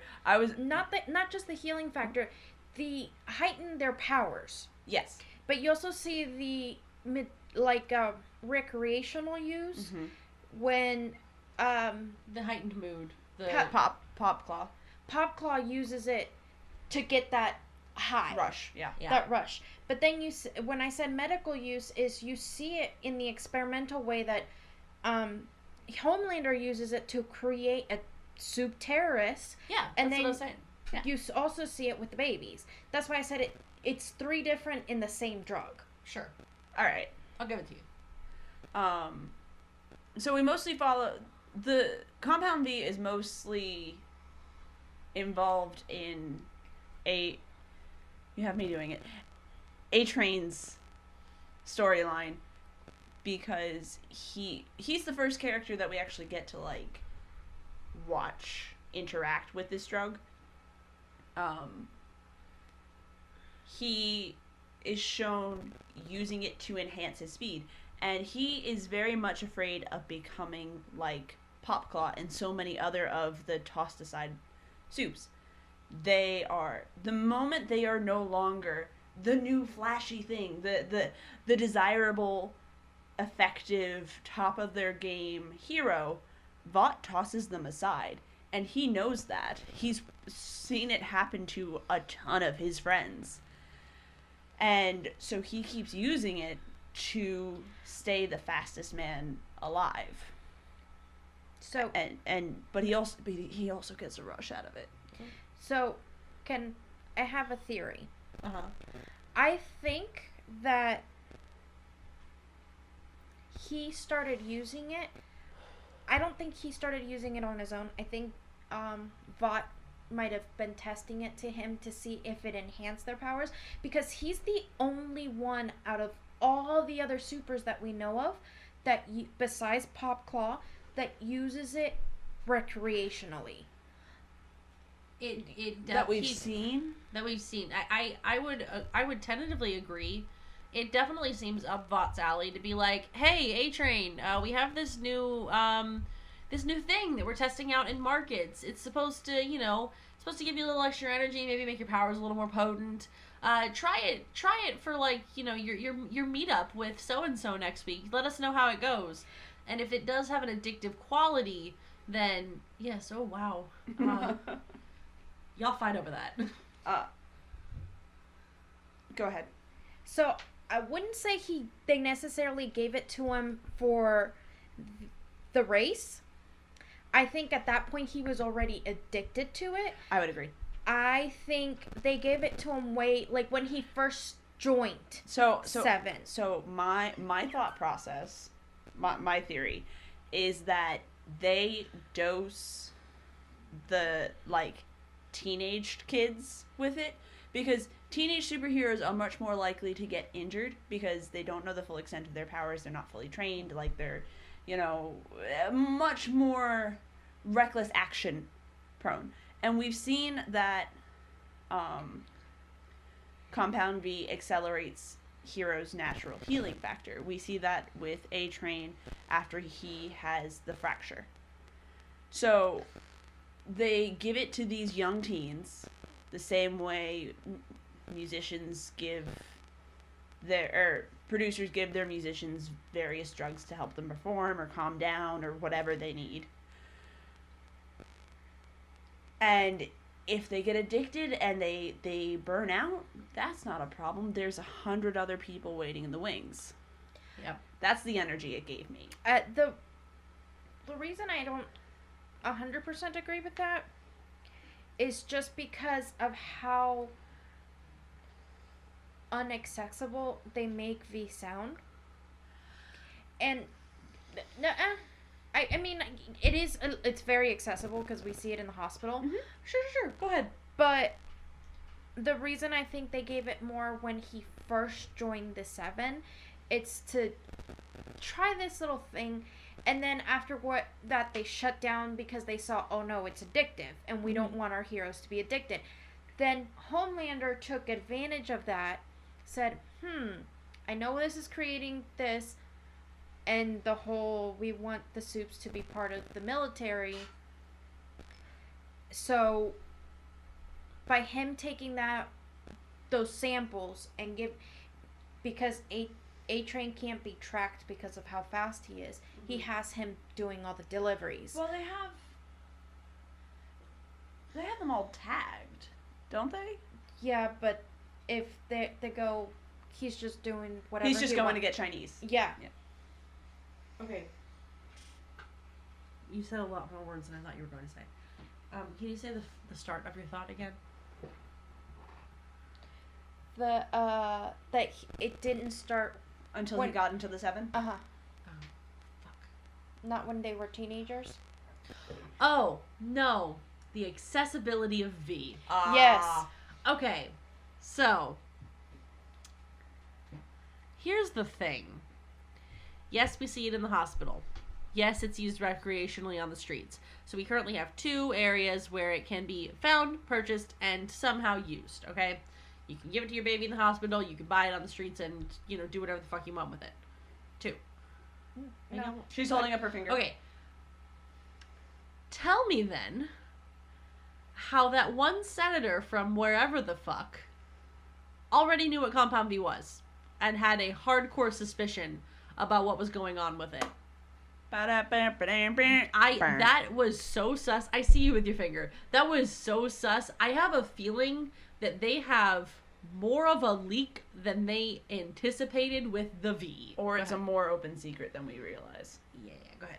So, first, the using in the streets. Technically, it's not on the streets. The only thing that's on where it is being sent to the terrorists.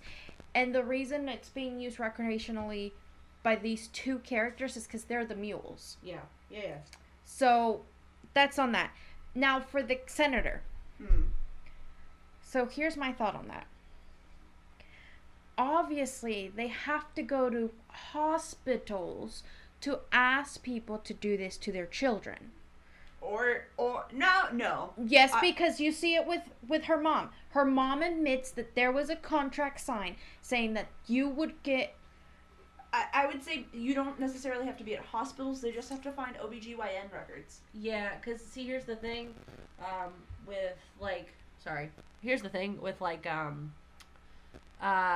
or connections with certain OBGYNs. Yeah, typically when you have something to do with a baby being born, your doctors want to know everything you plan on doing from the get-go. So OBGYNs would be the best source for them because you would already...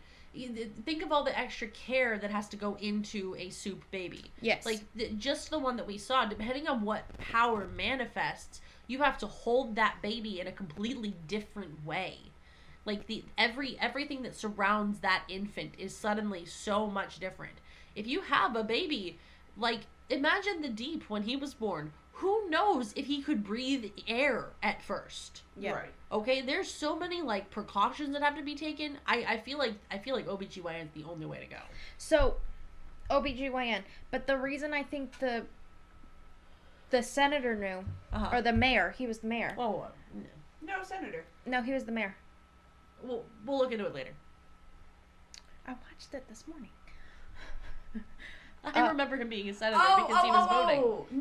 No. He was a You're mayor. talking about the Senate. No, he was in the Senate or the House of He Representatives. was voting. No, he wasn't. He's a mayor. He was he was- buying a super to go to his Yes. city. Yes. We're thinking of two separate scenes. We're merging scenes. Yes. So the mayor, the reason the mayor I think would have gotten an inkling is all of a sudden this is only because of certain things in the medical field. Important people know if a certain doctor starts getting a lot of money or a lot of certain references or a lot of little things, and you have to do investigations. If there's a large uptick in patients, you go, why is there a large uptick in patients? So with that, let's just say recently he started noticing a spike of this one OBGYN or this group of OBGYN. Yeah, this practice Getting a little bit more than they would normally through insurance and everything. So by doing, an investigation that they would do, because it wouldn't be federal yet, it would be state. Right. He could find the V. Sure. I have a theory to pitch to you. Okay. Crackpot theory time. Head This off. is not crackpot. This is stone cold sober. All right. So we know a lot of the soups, all of them actually, are made from Compound V. Correct. We've established in our theory talks that OBGYNs would be the best place to potentially get parents to sign over the rest of their kids' lives. Correct. To be a soup. Gosh, if only there was a specific group in canon that most of the soups on screen had some tie with, that also would potentially have some sort of, mandated medical practices that they sponsor for, low-income families and stuff. God, I couldn't be talking about a religious organization, could I?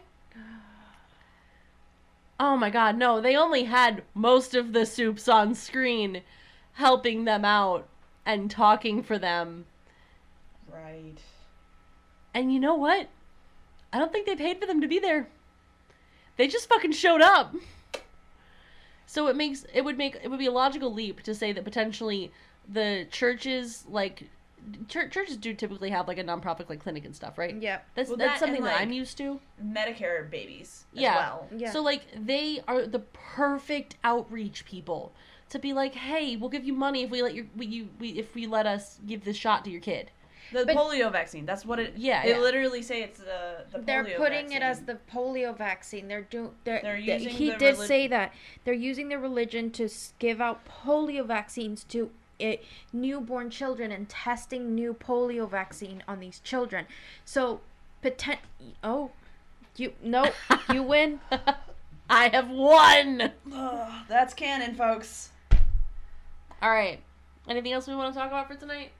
I think we touched on most of the topics. No, I mean, for the most part, Vought acts like a standard corporation. Yeah. Yep. Shady as shit. Shady as shit, and only takes responsibility when there's absolute public pressure and no way it's going away anytime soon. All right. Why? I don't like I don't that. know. No, cut that. Only in good Trust me, I forms. will. Also, look, it's really high, medium, low. Why are we The like fandom. this? I did not see much to talk about in the fandom. So, okay. Never mind. Go ahead. No, No, I'm sorry. it's fine. The only thing that I can really say, I saw more Starlight cosplays than I saw for anyone. And specifically the one outfit that Starlight super doesn't like. Of course. So, what does that say about you guys? I swing and I miss. Starlight says, gosh, guys, I really don't like this new outfit that Vought forced me to wear. And everyone goes, cool, I made it. I'm gonna wear it now. Yeah. But that's really all I saw. There were a couple of cosplays of what's his name? Billy. But I mean like 2, and they were very. I'm not gonna say they were very lazy because it's literally just a dude in a beard, but there were dudes in beards. So, the one thing I saw from the fandom was a lot of kind of toxic men. It's the same kind of guys who like The Matrix and Fight Club without realizing what the point of The Matrix and the Fight Club are. So like, does that make me toxic? Because I like those. No, for the wrong reasons. Oh. Sam, tell me what you think The Matrix. I need to know for a moment. It's a trans allegory. It's a trans allegory. The creator straight up came forward and was like, it's a trans allegory. Not just that, the creators are trans. It was the Russo brothers, now it's the Russo sisters. I didn't know that. Yeah, taking the red pill is taking testosterone. Taking the red pill is actively choosing to live your truth and breaking free of society's standards and making the active choice to do what's right for you and take the. So what's Fight Club? Because I seriously I've never thought seen it was Fight mental Club. I don't know. illness. It's mental illness, but it's also recognizing toxic masculinity. And okay, and it's also a gay allegory because the writer came into work one day. You know the scene where he goes into work and he's super beat up and like, he got hate crimed, and no one talked about it at his work. He got super beat up and was like all fucked up and. Oh, this was the writer. The writer himself. Oh, I was like, what fucking shit. scene did he get? Like the scene that he walks in beat up at work, he beat himself up. No, he beat himself in the book and movie. He beats himself up, and he goes into work, and everybody ignores the fact that he's beat up. But that happened to him. Yeah. Okay, gotcha. He got hate crime. Anyway, people who identify with Billy Butcher are on thin ice, my friends. And anyone that identifies with Homelander can see themselves out the door that lands them in the crocodiles. Oh dear God. If you identify with Homelander, please seek help. Yeah, I think... Seek help. I know I spoke on it last week.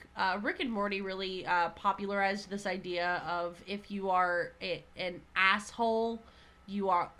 well, I'll also lump House in with this.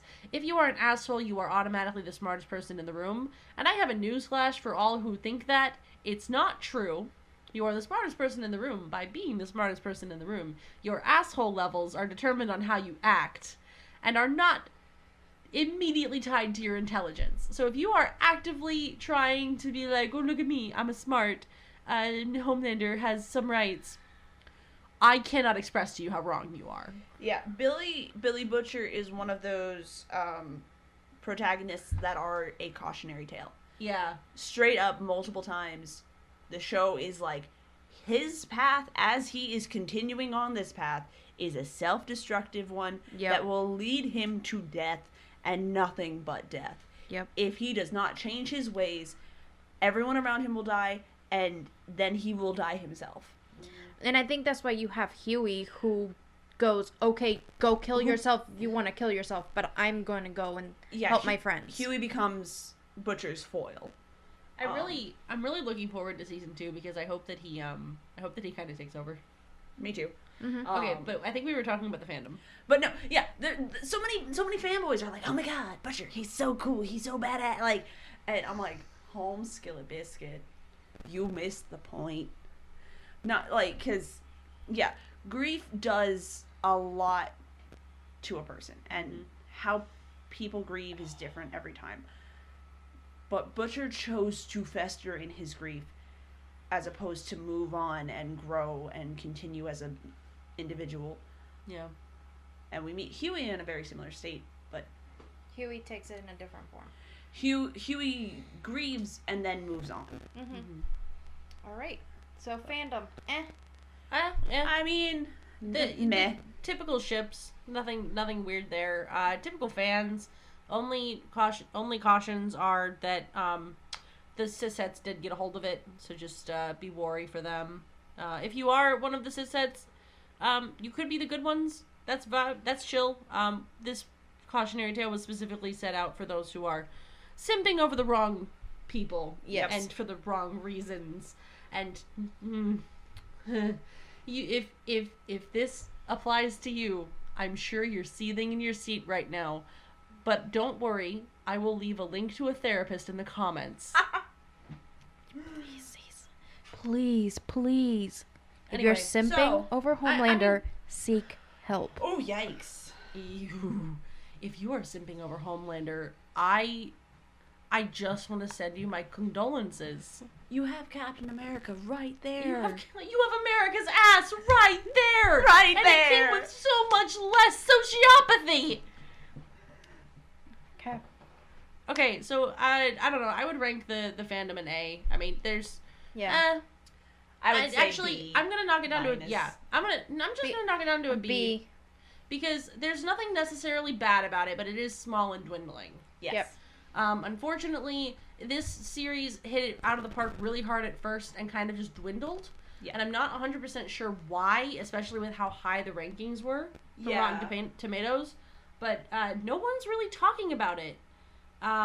Season 2 must have went weird. Yeah. I mean, I've seen some memes from it, so I don't know. We'll see. We'll see. We will see. Next week. We will report on it. For now, you have a standing B.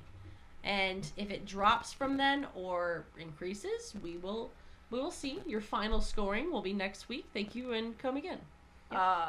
So would you watch season 1 of The Boys? Yeah. I would sorry. I just kind of took the first one.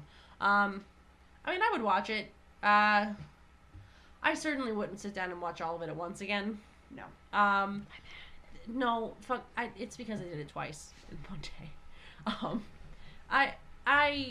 I didn't dislike it, but there were some parts that kind of dragged on if you're trying to go into it with a binge mindset. So, pacing, yeah, maybe I watched about 3 episodes in a day and felt satisfied with how the story had, how much the story had progressed. So, pace yourself, and it's a pretty good series. I will give season 1 a yes. It's at the very least, it's got a good narrative. Myra? I would say yes. I agree. I wouldn't be able to binge it. I don't think it's a bingeable show, just because you have so much information to process, and if you don't have time to process it, it just gets muddled in. Mm-hmm. And so I would say yes, but not bingeable. I would agree. Yes, but definitely space it out. It's meaty and there's a lot of themes, so it's much better if you sparse it out.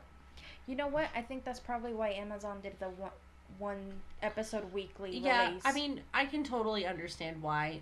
They did a really good job of not necessarily leaving you on a life or death cliffhanger, which I think can be a detriment to some shows. I know for me, if I watch something that has like if the episode ends on something that I am having a hard time grasping with, like, waiting on, I will just wait a couple of episodes and then watch them in bulk so that you can't trick me again. Mm-hmm. But they do a really good job of, like, walking that line of, like, you still have interest, but it's not crossing that uncomfortable threshold. It's enough to keep you hooked. Yeah. Yeah. So I could see it working in a week-to-week format. So that's 3 yeses.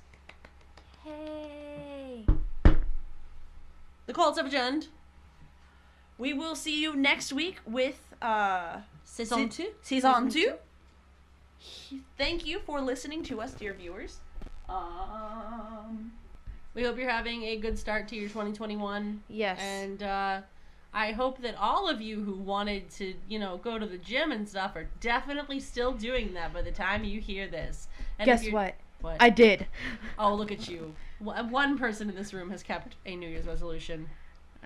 Let's talk about the other 2 next week.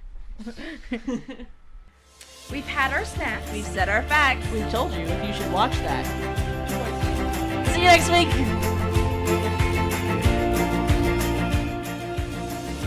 Hello, this is your friendly neighborhood Jay, coming at you live. Through the power of the internet, to make a quick note, the Russo brothers had nothing to do with the Matrix, it was the Wachowskis. I've let down all of my fellow trans, and I'm very sorry.